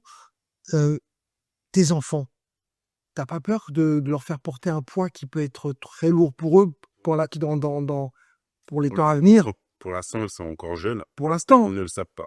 oui. Mais je me prépare parce que partout où je passe, on me reconnaît, en fait. De plus en plus. Et tu sais comment parfois les enfants ou les ados peuvent être très durs entre eux. C'est ça. C'est que moi, j'ai besoin de leur annoncer avant que ce soit d'autres enfants qui le leur annoncent. Tu vois, parce que il y a les parents, ils vont dire oui, alors le père de un tel et un tel, il fait ça, machin. Ils vont peut-être condamner et puis dire c'est pas bien, mais que ça va. Ils parlent pas de leur sexualité à eux. Tu vois, ils vont pas dire j'ai pas touché ta mère depuis ce temps, ou je trompe ta mère, ou je trompe ton père. il parle pas de leur sexualité, tu vois. Donc ça va, il parle de celle de quelqu'un de déporté, tu vois. Donc je sais que ce sera pas forcément bienveillant. Il faut que je leur annonce moi avant pour que bah ils s'y préparent. Mais avant de leur parler de cette sexualité d'adulte et qui est complètement déportée hors cadre, hors famille, il faut qu'eux, ils soient déjà à l'aise avec eux-mêmes. C'est-à-dire que eux-mêmes prennent conscience de leur corps, tout ça, avant que moi je leur ramène ce truc-là qui est trop compliqué. Ils sont trop jeunes Mais pour l'instant. on sent bien que là, quand je t'en ai parlé, j'ai senti dans ton regard une espèce de pincement sur un risque Ah, le poids. du poids c'est- sur l'avenir. C'est plutôt par rapport à l'annonce. C'est plutôt par rapport à l'annonce. Est-ce que parfois, pas parler de celui qui se rase dans le miroir, mais est-ce que parfois, quand tu es dans le miroir, tu te dis pas, j'étais un peu égoïste il y a certaines années où j'ai pensé à moi et mon bien-être, et aujourd'hui, maintenant, dans l'avenir, il s'agit de mes enfants et je vais devoir leur faire porter ce poids-là. Alors, je dirais non. Et parce qu'en fait, quand j'ai commencé à produire par moi-même, donc c'était en 2004, 2005, un truc comme ça. J'ai commencé en 2004, ça devait être en 2005 que j'ai produit le premier film, qui était un long métrage. On a produit 3. Moi, c'était une évidence qu'il fallait que la femme dans les films n'ait pas l'air d'une victime, n'ait pas l'air contrainte, n'ait pas l'air de subir. Il Oui. fallait que ce soit une sexualité volontaire. Et je me suis toujours dit, moi, si un jour j'ai des enfants, parce que là, j'étais vraiment loin d'en avoir, par mon rythme de vie et tout, il faut que si mes enfants tombent sur des images, que ce soit des images ou un article ou par rapport à moi, faut pas qu'ils se disent, mon père, il a fait des saloperies, les pires saloperies aux femmes, et elle subissait tout ça. Et j'ai toujours été dans cette optique-là, parce que là, j'avais beaucoup de neveux et nièces, alors beaucoup, j'ai des neveux et nièces, et qui eux, par contre, étaient bébés. J'essayais d'être présent en tant qu'oncle, au moins les anniversaires, d'offrir un cadeau et tout, j'en ai loupé plein. Et ils doivent regarder, ils vont compter, ils vont dire, ah non, c'est pareil, t'en as loupé trop, tout ça. Et vraiment, voilà, ils me jugeront, mais il fallait pas que ils se disent, ouais, mon tonton, là, c'est un fumier, quoi. Voilà. Au travers de ma fille. Au travers de ma fille, quand on me regarde, même quand je joue le méchant, je crois qu'on n'y croit pas. Tu as une anecdote aussi que tu m'as racontée par rapport à ton frère dernièrement, sur ton dernier passage que tu as fait au funérailles des tabous. Mais vous avez tous les deux raison, parce qu'en fait, le problème avec le porno, c'est que les gens, c'est comme s'ils posaient le cerveau, ou ils oublient, ils se disent plus c'est une fiction, ils se disent je fais comme ça, je voudrais faire comme ça, ou c'est comme ça que ça se fait. Et c'est le problème, c'est qu'il n'y a pas de recul du tout. Moi, j'ai arrêté certains types de scènes où on est beaucoup de gars, et parce que moi, je sais, je vois après. Oui, c'était assez fort parce que j'emmerde pas ma famille, entre guillemets, avec tout ce que je fais. Parce que je fais beaucoup de reportages, de machins et tout. Et mon frère, donc, est tombé dessus. Et puis, il me dit, mais tu sais, il me rappelle, il me dit, tu sais que l'interview, elle est vraiment sympa, hein. En plus, tu expliques bien pour les jeunes et tout. Est-ce que je peux la passer à ton neveu? Donc, il me demandait la permission de le montrer à son fils qui va avoir 18 ans. Et mais même s'il avait que 17 ans, je pense, même 16 ans, je pense que ça valait le coup. Mais je pense que ça vaut vraiment le coup, quoi. En plus, il n'y a pas d'image. On parle de choses, donc allez, dès 15 ans, je pense que ça vaut la peine. Et j'étais surpris. Il dit ouais, parce que c'est vraiment, t'en parles bien, c'est bien fait, et c'est ça. Et j'étais surpris. Moi, j'avais pas cette notion-là que ça puisse servir à mes propres neveux et nièces. À l'époque où je faisais gaffe à ce que je filmais, et encore maintenant malgré tout, à aucun moment je me suis dit je vais ouvrir la bouche, je vais voir une caméra et ça servira d'un point de vue éducatif. Et là, le funérailles des tabous, tu vois, ça m'a permis de faire ça. Donc, il est entré au Panthéon. Par contre, est-ce que tu penses que le porno peut éduquer justement à cette tranche d'âge-là? Non, non, parce qu'il n'y a pas assez d'avant, d'après. D'accord.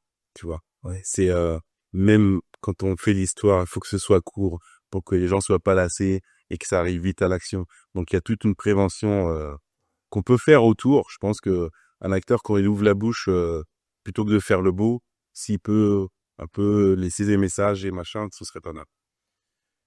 On va Bah, Suisse. Quand J'ai dit un acteur, une actrice. L'actrice aussi. Ouais. On va parler justement de racisme et sexisme. A-t-on voulu te cantonner dans un rôle? Ça, je crois que tu l'avais déjà dit, un certain rôle à cause de ta couleur. Oui, ça, tu m'as dit que... Oui, carrément. Oui. Le rôle de ce fameux noir qui est un animal. Est-ce qu'aujourd'hui encore tu penses que la raccourci se fait dans l'industrie du porno? Il y a le noir, on va dire, qui est idéalisé. Ouais. Idéalisé, pas en tant que fantasmé, parce que gros membre, puissance sexuelle et tout ça, c'est un gros fantasme. C'est ma niche de travail, entre guillemets. Quand on dit niche, c'est pas le clébard, c'est le domaine pointu dans lequel je suis et qui fait que les gens, ils ne se lassent pas. C'est vraiment, c'est une maison, c'est une niche et c'est ce qui fait mon business, c'est d'être dans cette niche-là. Mais le noir animal, non, c'est plutôt le noir supérieur. C'est pas, ça va vexer du monde, mais c'est des chiffres par pas. Aujourd'hui, justement, toi, tu le dis comme une force ou une prison? Moi, ce que je vis comme une force, c'est mon parcours de vie, de métier, et aujourd'hui de m'accomplir tout en ayant une vie stable et une famille. Voilà, ça c'est ma force. Après, ce que je parais à l'écran, c'est toujours sympa quand les gens me disent « mais t'as l'air aussi sympa qu'à l'écran », c'est cool. Mais la priorité, quand même, la force, c'est mon chemin de vie qui fait que je suis stable dans ma tête, quoi. Moi, je me considère pas comme une superstar. Qu'on me croise dans la rue, qu'on me demande c'est pas trop un autographe, une photo, un machin. J'ai plaisir à faire une petite vidéo pour le gars, faire une petite photo. Mais parce que je sais que ça le touche. Et pour moi, c'est une attention qui est gratuite. Tu vois, c'est juste ça. Après, j'ai vraiment pas chopé le melon ou quoi. C'est que je suis faillible, quoi. Ouais. Tu te sens pas pris et utilisé, pris dans des cases, la fameuse case BBC? Non, parce que c'est mon... D'ailleurs, on va expliquer ce que ça veut dire, mais BBC. C'est barbecue. C'est l'homme des jus de barbecue. Non, mais alors, je me sens pas prisonnier parce que ça m'a fait voyager dans le monde entier. Big Black Coke, c'est ça?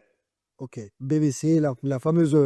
voilà, donc, et dans les BBC, on y met souvent le même genre et le même type de personne. Voilà, mais c'est après, il faut que tu aies un physique... faut être membré, quoi. C'est pas... La porte est pas ouverte à tout le monde. Je veux dire, tu es quand même obligé d'être dans des mensurations, on va dire, extraordinaires dans la moyenne mondiale. Ça, tu peux choper le melon. Ouais. Je vais être un peu piquant, mais ouais, dans la case des animaux de foire, quoi. Non, parce que... Un peu comme quand on allait au cirque avant, il y avait la femme à barbe, voilà, il y a les BBC qui sont là aussi. Aujourd'hui, en fait, ben, c'est une case, mais c'est pas le... On va dire que c'est une foire géante. Le porno est une foire géante. D'accord. Et que ça ne concerne pas que le noir qui serait victime ou machin. C'est tout le monde est dans une foire géante et chacun a sa case. T'as la femme qui va avoir une forte poitrine, t'as celle qui est rasée aujourd'hui et qui demain cesse tousser les poils, t'as celle qui ont des jambes poilues, t'as celle qui ont... Il y a 1000 cases. T'as celles qui mettent des bagues au doigt de pied. Je sais même pas comment tu peux faire ça. Mais il y a 1000 cases et 1000 animaux de foire. Tu vois, je me sens pas plus dégradé qu'un autre. Je sais que je suis à la foire et que mon business, c'est de faire vivre la foire. D'accord, donc BBC... c'est une case, c'est comme... Ouais. En même temps, d'être plus gros que 90% de la population mondiale, je sais pas, il y a pire. Il y a pire. On parle de chiffres à l'échelle mondiale, il y a un moment où il faut arrêter de pleurer. Peux-je commenter, hein, mais non, tu sais, c'est comme tu vas au supermarché. Il y a un rayon, t'es content qu'il y ait un rayon biscuits pour trouver des granolas. Ouais, granola, c'est mes pépitos, franchement. Ok, donc ouais, ça donne même un côté un peu surhomme, ce côté BBC, c'est d'accord. Très bien. Ah oui, je me rappelle, il y a un des commentaires qui disait, mais et c'est un homme qui disait que t'étais, ouais, ce truc-là béni d'avoir un tel membre, je sais pas quoi. J'ai vu les commentaires. Il y a vraiment effectivement un respect Un respect, ouais, il y a un respect. C'est vrai que je regarde. Donc c'est plus on est BBC, plus on est fort. Alors, je pense pas que c'est fort, ce serait une espèce de force sexuelle, une espèce de fascination. Moi, je regarde quand je me balade tout nu, que ce soit sur une plage naturiste ou quoi, il n'y a pas de femme qui me regarde dans les yeux. Hein. Voilà, c'est un endroit où on ne pense pas au sexe. Je peux te dire que la première chose qu'elle regarde, c'est ce qui se passe entre mes jambes, quoi. D'accord. Voilà. Et même, j'ai une anecdote marrante. Une fois, j'entends un couple, je me dessape parce que moi, je peux faire une plage naturiste. Franchement, tu vas faire du surf, T'arrives, tu retires la combinaison, tu la retires, point. Que quand c'est une plage où tout le monde est habillé, textile, tout le monde est habillé, t'es là, tu fais du chichi, tu mets le truc pour te désappeler, machin et tout ça, alors que j'ai mes parties qui sont sur Google, là, tu vois. C'est pas possible, quoi. Il y a un moment, ça devient difficile à vivre, donc je préfère. Et j'entends le cookie dire, ah, on va voir un peu si la légende est vraie, machin. Et moi, j'entends ça, alors, plutôt que de me retourner pour me déshabiller, je me suis déshabillé devant la femme du gars. Le gars a baissé la tête, la femme elle est restée comme ça. Voilà. Ah ouais, d'accord. Oh là. Ah, t'en joues, ah ouais, t'en joues à ce point, d'accord. Je joue pas, j'en Là, là, dis souvent, mais là, c'est que c'était... je me suis dit, si j'avais été moi membré, et ce serait foutu de moi, en fait. C'est pas cool. d'accord. C'est pas un lieu sexuel, quoi. C'est une plage juste naturiste. Donc, tu peux attirer l'admiration de certains, mais aussi la haine ou l'animosité, la jalousie. Ouais. Alors, si j'ai bien compris. Mais après, enfin, je vois, quand on regarde ma tête, on voit pas. Il n'y a pas d'agressivité. Je provoque pas l'agressivité gratuite. C'est très, très rare. Là, je suis pas... Ok. Merci en tout cas pour ce volet. On va le quitter. On va aller plutôt sur le volet. Voilà, on va se rhabiller. On va aller sur le côté humain. Euh, Quelle a été la partenaire la plus professionnelle que tu aies pu rencontrer? Ah, là, il y en a beaucoup. Il y en a quand même beaucoup. Si t'en as vu une qui te venait en tête la première. Allez, on va dire aux États-Unis. Tout confondu. Ouais, la référence, ça reste, et de sympathie, ça reste quand même Brandy Love. Brandy Love, et après, mais c'est dans le même ordre que je les ai rencontrés, en plus. Brandy Love, Riley Red, voilà.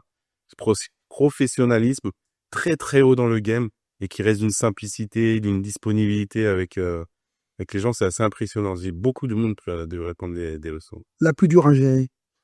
Je peux pas la nommer, mais elle est insupportable, elle est française. Pourquoi? Oh, c'est beaucoup d'histoires, c'est le chaos. C'est vraiment le chaos. C'est pas bienveillant. Tu vois, je vais pas la citer, mais ouais, non, non, non. Plus jamais, plus jamais.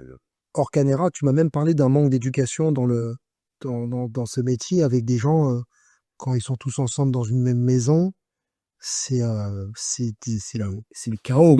Moi, il y a un moment où on tournait des trucs, oh, je vais pas donner le nom du produit, mais en gros, on est plusieurs, et puis c'est une aventure à plusieurs.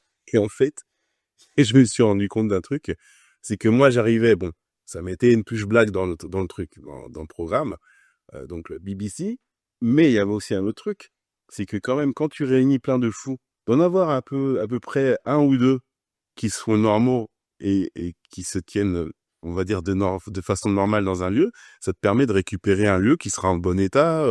Et je prenais sur moi, c'est très fatigant. C'était super fatigant, quoi. Des acteurs et actrices porno aujourd'hui, c'est quoi leur quotidien, selon toi, de ces gens-là? Ça va varier. Généralement, Parce que toi, t'es à part. Toi, tu vis ta petite vie. moi, J'ai l'impression je fais ma vie, je fais ma vie. de provincial, quand de... Là, tout à l'heure, j'ai démarré, je repars en province, je suis bien. Déjà, je me gère. Vous formez peut-être une communauté, il y a... Il y a une communauté. Excuse-moi d'avoir coupé, tu vas... Excuse-moi. Non, tu m'as... Non, il y a une communauté, effectivement, qui communique.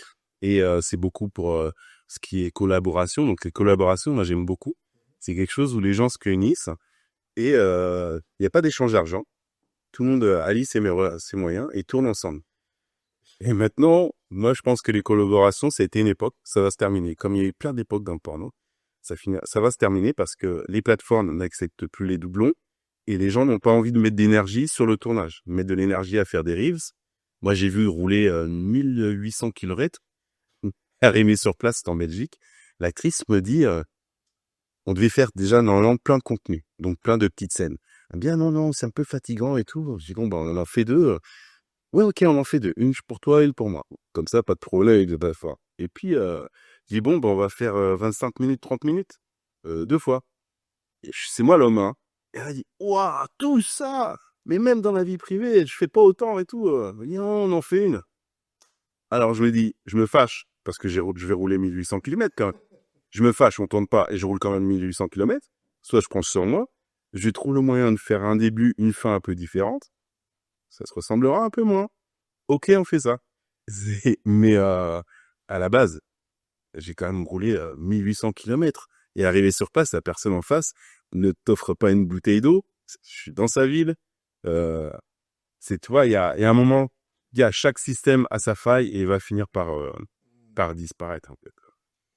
Donc, tu parles du quotidien. Généralement, tu penses que les quotidiens sont clairement différents. Il y a des pères et des mères de famille vraiment quotidien tout à fait lambda et qui vont shooter par période. T'en as d'autres qui sont sans enfants, tout ça, et qui vont courir à droite à gauche pour shooter. Par contre, moi, d'expérience, ce que je vois, c'est qu'il y a souvent une grande solitude. Parce que si tu ne côtoies des gens que pour faire du business, il y a un moment où tu veux te poser et pouvoir ne pas faire de business. Mais t'as personne.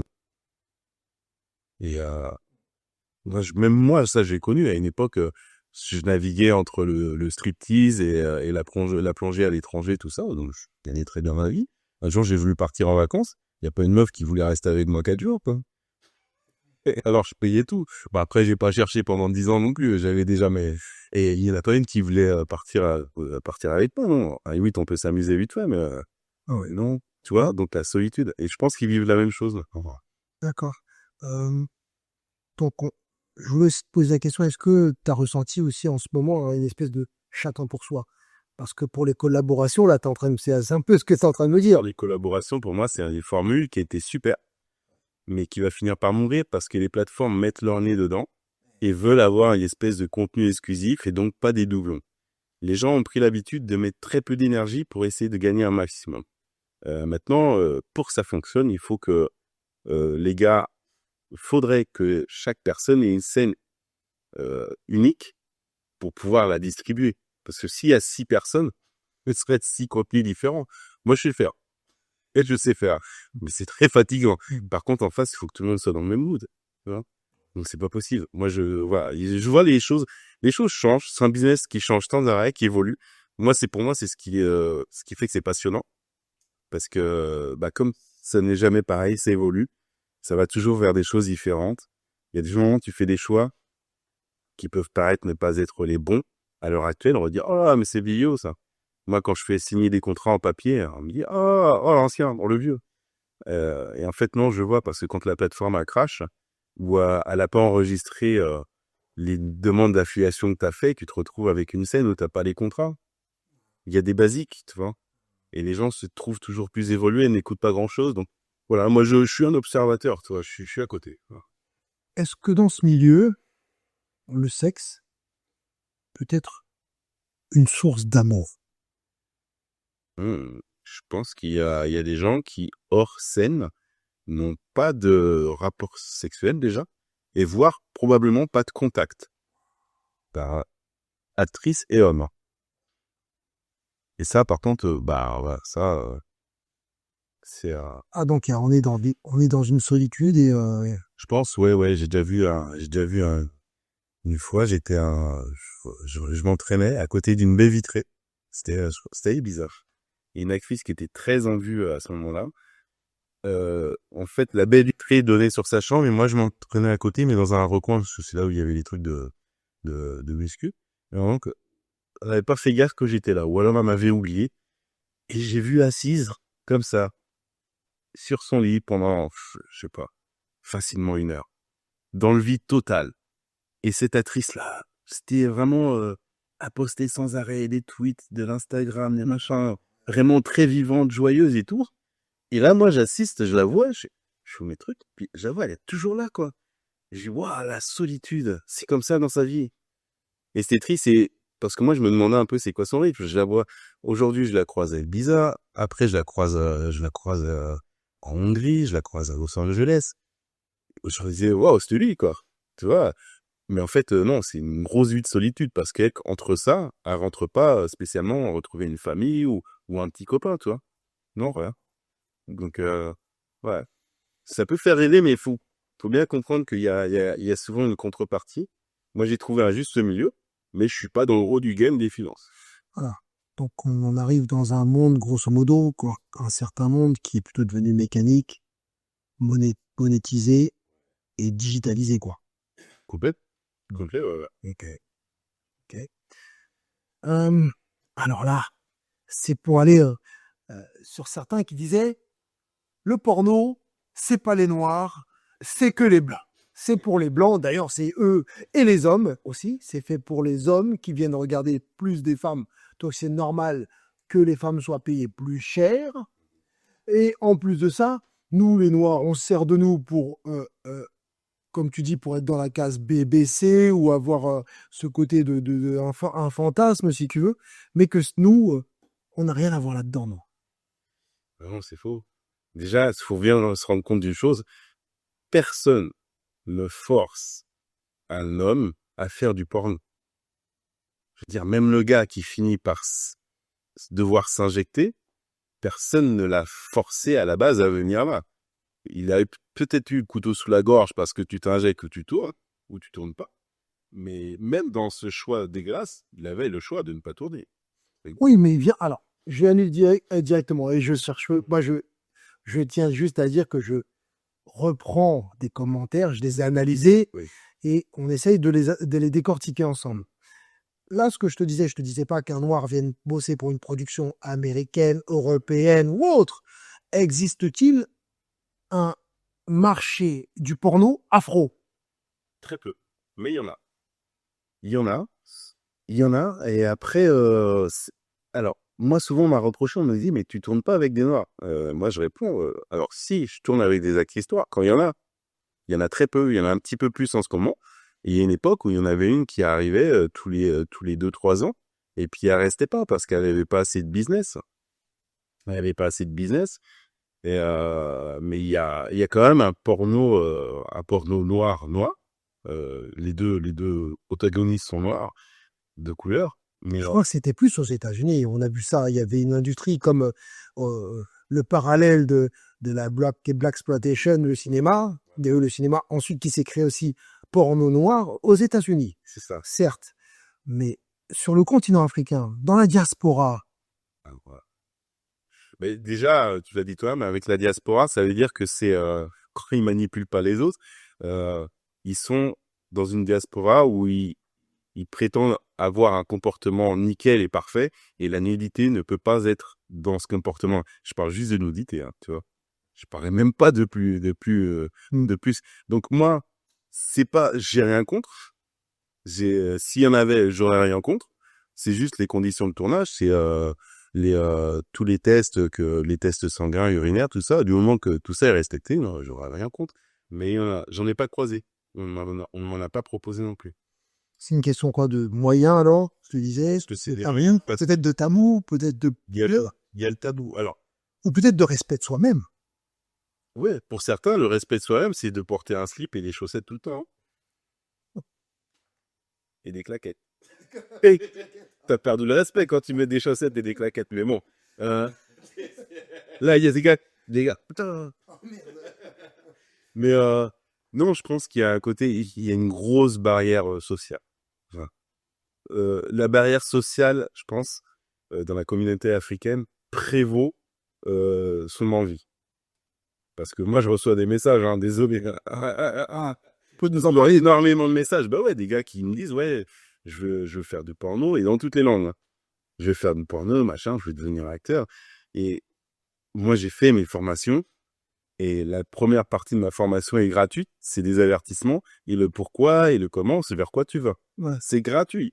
Alors, je les envoie vers un truc gratuit, avant de penser au business, parce que ils ont fantasmé et rêvé un truc qui change tellement qu'au moment où ils arriveront, ils auront même pas les codes. Moi, ce que j'explique, c'est comment rentrer par soi-même, mais s'ils comptent sur des productions, devenir riches et tout ça, sans travail, ben non, ça marchera pas.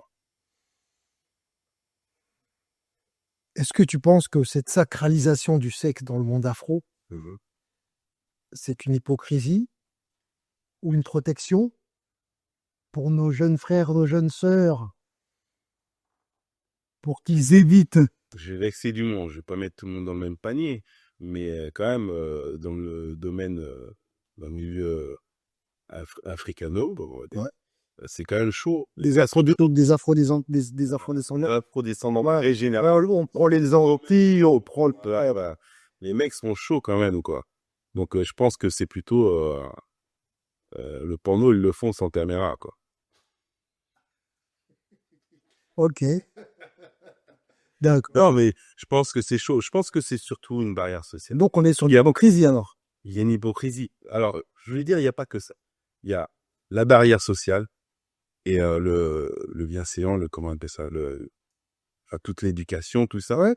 Pour certains, il y aura vraiment, avec sincérité, le respect de soi-même. Je ne vais pas me mettre nu à faire un acte sexuel devant une caméra pour de l'argent. Respect de soi-même dans ses limites à soi, parce que moi, je me respecte très bien. Hein. C'est religieux, ça peut être religieux, ça. Voilà, il va y avoir ça comme ça. On va quand même leur laisser la place. Et je pense qu'il y en a plein d'autres. Il y en a beaucoup, beaucoup d'autres. S'ils pouvaient sans avoir les emmerdes, ils le feraient. Parce que moi, le nombre de mecs qui me disent, ils m'envoient leurs photos et tout. Hein. Ils me disent, mais moi, je veux tourner avec masqué avec une cagoule, tu vois. Donc c'est bien.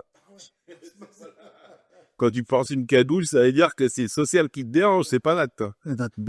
Donc moi, je refuse. Je peux pas avoir une actrice qui tourne un visage découvert et un mec qui va faire le cake, et alors qu'il a pas les pouces d'être à visage découvert, c'est pas possible. Ok, donc il y a un peu d'hypocrisie dans tout ça, de voir ce que tu me dis. Ok, j'ai bien compris. On va passer, et on arrive vers la fin, sur les figures et modèles. Tu connais même bien, je crois, Rocco Siffredi, il me semble. Manuel Ferrara, Lana Rhodes, c'est ça? Ouais, j'ai jamais rencontré. D'accord.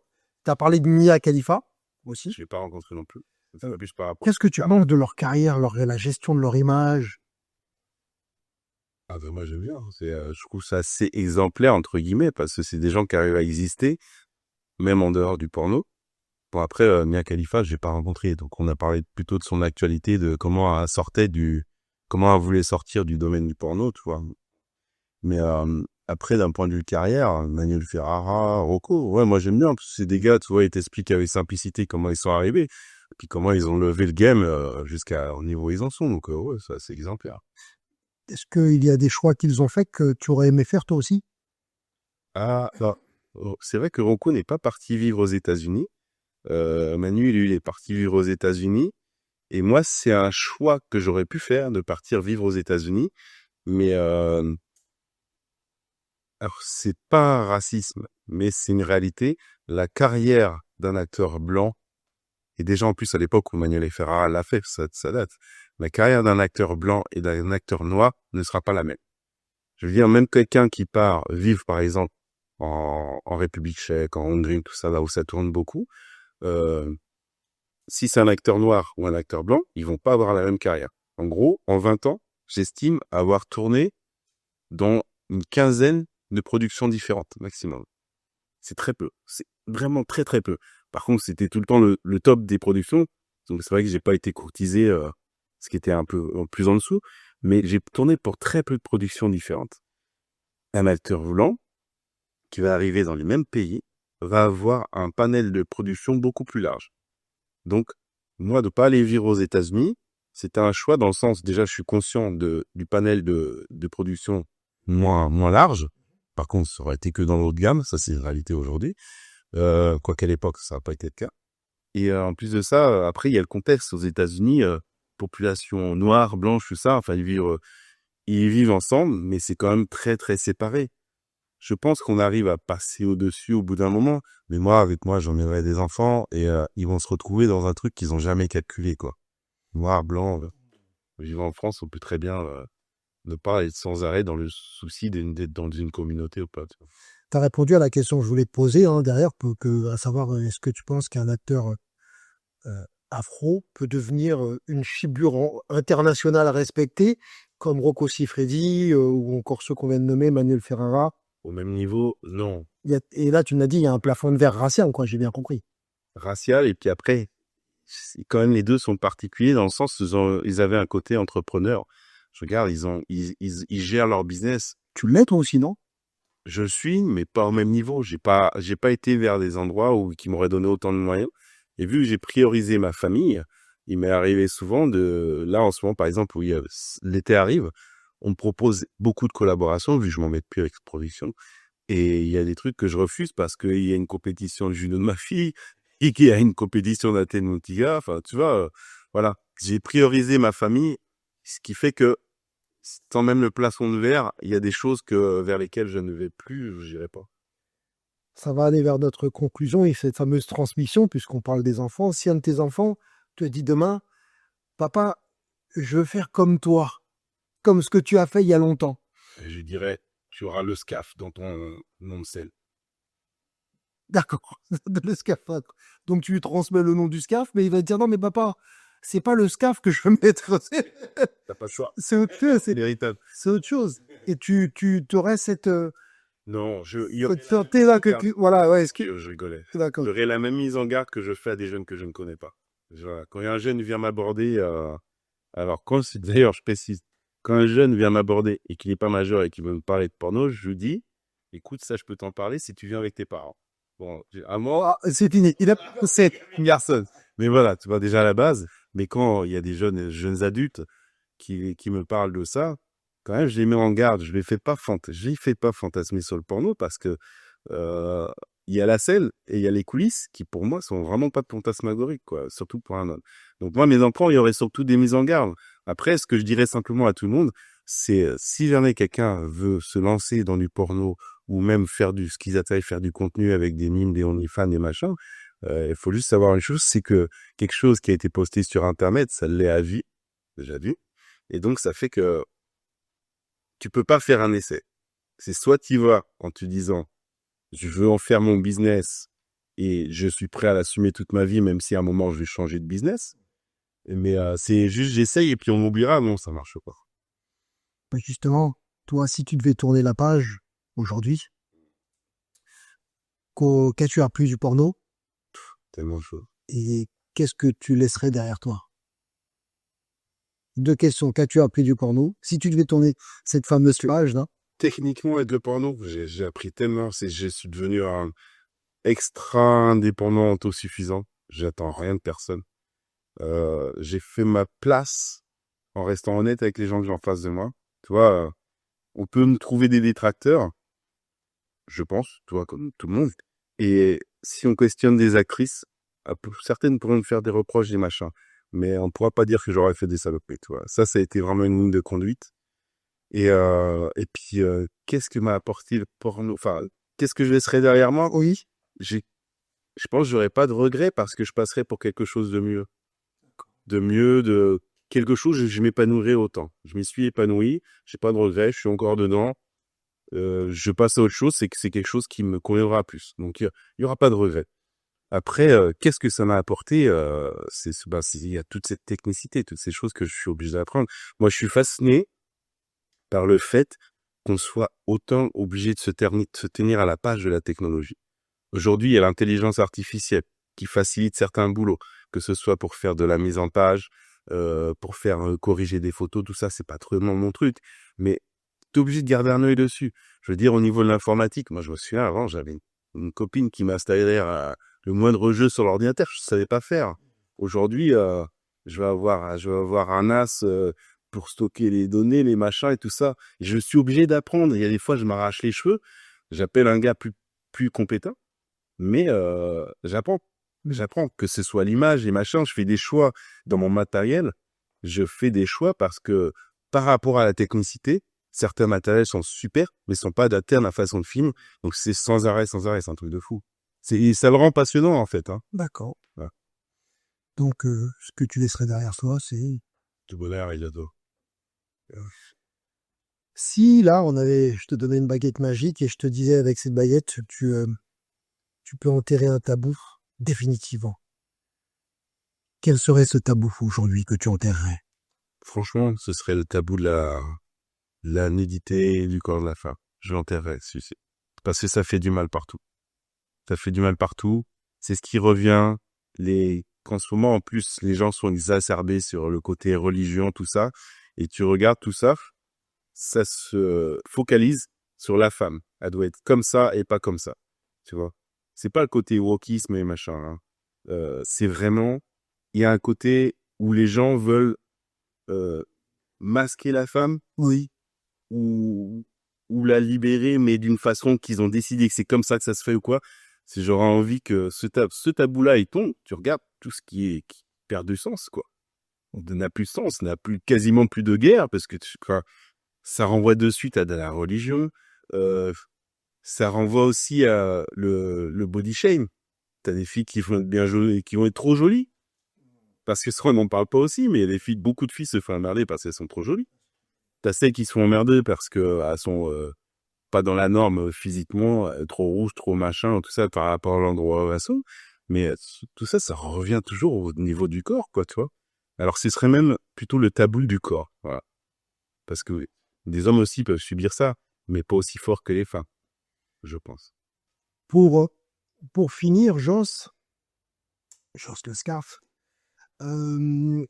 j'aimerais que tu me dises, parce que tu es passé effectivement dans l'émission que je produis, qui est Les Funérailles des Tabous, j'étais vraiment très honoré que tu me répondes et que tu viennes de façon favorable sur cette émission. Aujourd'hui, on fait un autre format qui s'appelle Entrée de jeu. Euh, on l'a évoqué tout à l'heure, tu venais avec un peu d'appréhension. T'es reparti comment? Et qu'est-ce qu'il en a été pour toi? Parce que c'est vrai que j'ai cru comprendre qu'il y avait eu des espèces de switch pour toi, des bleus. Ouais, quand même, tu sais, avec les... C'est quand même les Funérailles et les Tabous, vous êtes quand même plusieurs entrepreneurs de différents domaines. Il y en a certains d'entre vous avec qui je suis resté en contact parce que j'ai transposé à mon domaine à moi, dans la technicité, hein, tu vois, dans Internet, tout ça. Et en fait, vous m'avez fait quelque chose que je savais très bien. C'est qu'il vaut mieux avoir une équipe pour bosser, pour démultiplier les efforts, plutôt que d'être partout en solo. Moi, j'arrive à un moment où j'essaie tout faire, mais je fais rien correctement. Je veux dire, je suis à la caméra, je suis au montage vidéo, je suis à la location, je suis au billet d'avion, je suis à la route, je suis à la mécanique sur mon véhicule. Mon véhicule, il a 567 000 kilomètres. Mon véhicule, je l'entretiens moi-même. Tu vois, enfin, il y a des choses, je suis au garage, je suis partout, je suis à tous les postes, et au jardin, et machin. Et ça devient fatigant. Et donc, suite aux Funérailles des Tabous, j'ai embauché une société externe qui gère certaines parties sur mon business. Et je vois que ça porte. Et au-delà de tout cet aspect de revoir ton business, est-ce qu'en termes d'audience, Tu as senti un avant et un après quand t'es passé chez nous? Alors moi, ce que je vois vraiment, ouais, il y a un avant et un après, plus dans le côté la communauté qui me contacte. Communauté noire me contacte beaucoup plus qu'avant. Là où avant, c'était très hétéroclite. Là, je vois que la communauté noire me contacte beaucoup plus. Après, c'est pour de rigueur, en règle générale, énormément.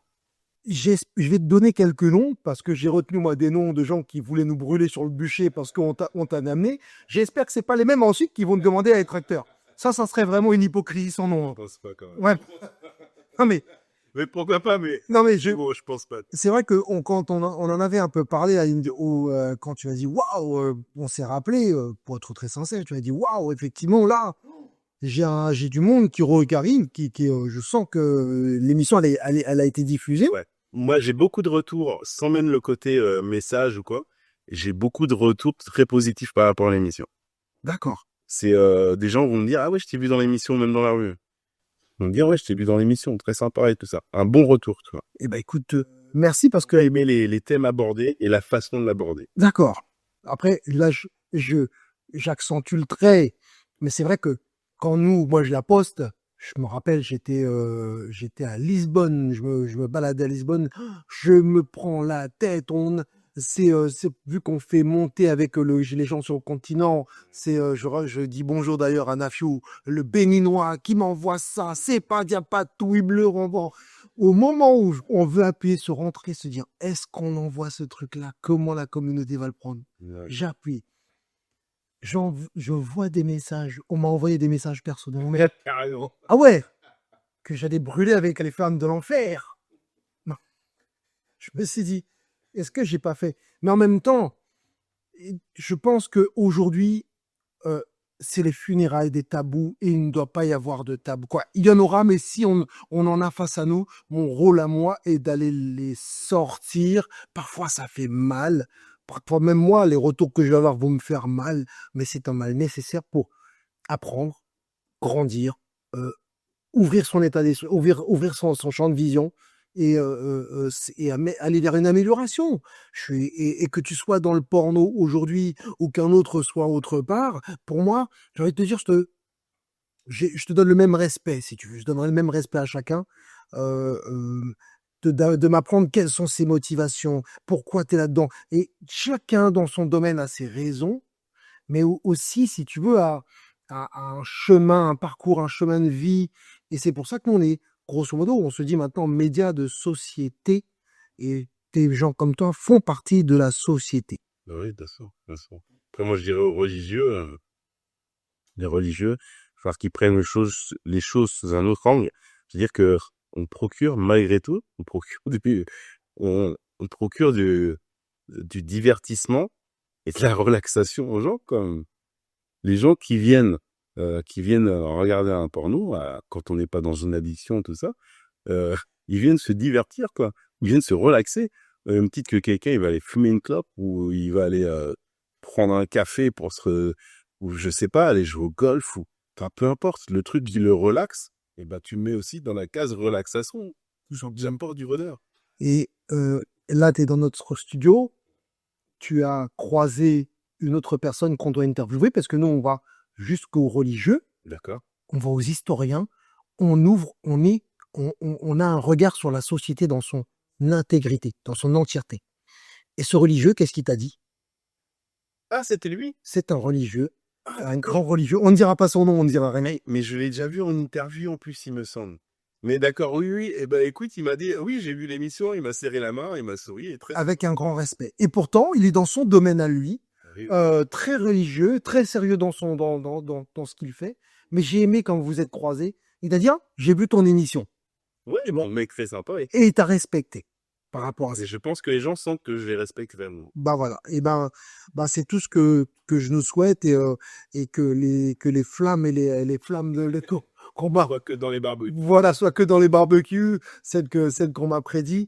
Mais je pense qu'en invitant des gens comme toi, et de toute façon, ça continuera, puisque il y a encore une belle surprise qui va arriver, probablement, mais ça, je n'en dis pas plus. Donc voilà, je te remercie en tout cas, Jos, d'avoir encore une fois de plus répondu présent à notre invitation.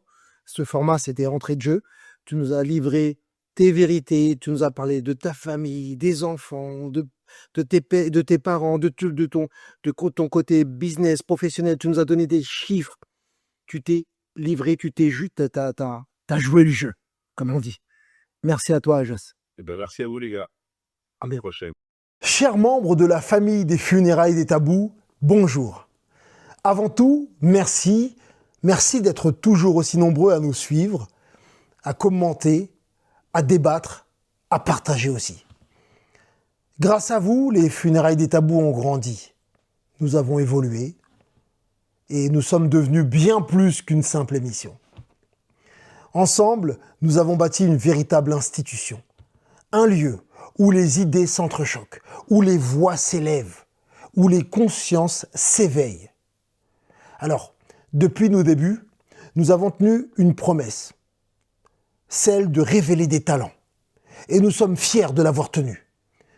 Vous avez découvert à nos côtés, aux côtés de nos équipes, des chroniqueurs et des animateurs brillants, comme Herman Vanda, Beko Tabula, Loïc Montlouis, Florie Rounor, Hervé. Mais aussi des visages forts et engagés, comme Alison Dacruz, Jessica William, Christian Kamschweng, Bashwa Mosengo, Dia Alianga, Lukeni, Jérôme Yarbanga. Ils sont aujourd'hui reconnus, écoutés, suivis et continuent à porter haut les valeurs que nous partageons. Et nous sommes heureux de tout cela. Ils ont toute leur place chez nous, aujourd'hui comme demain. Alors ne croyez pas qu'il y ait quoi que ce soit, une dissension ou des embrouilles. Non, on a une mission. Et cette mission continue. Rien ne change dans notre volonté de faire émerger de nouveaux visages, de nouvelles idées, de nouvelles énergies. Je vous l'annonce, la famille et la maison des funérailles des tabous s'agrandit. Et nous ouvrons aujourd'hui grand nos portes pour accueillir de nouveaux talents et renforcer notre équipe avec des compétences supplémentaires. Alors, c'est simple, on a besoin de journalistes. si vous sortez d'école de journalisme ou autre, venez. On a besoin de rédacteurs en chef, de commerciaux, de chroniqueurs, d'animateurs. On a besoin de rêveurs, de voix affirmées comme des regards neufs. Alors si vous sentez que vous pouvez contribuer d'une manière ou d'une autre à cette aventure collective, ce message est pour vous. N'hésitez pas à nous envoyer votre candidature à l'adresse suivante: lesfunéraillesdestabous@gmail.com. Elle devrait s'inscrire en bas de l'écran.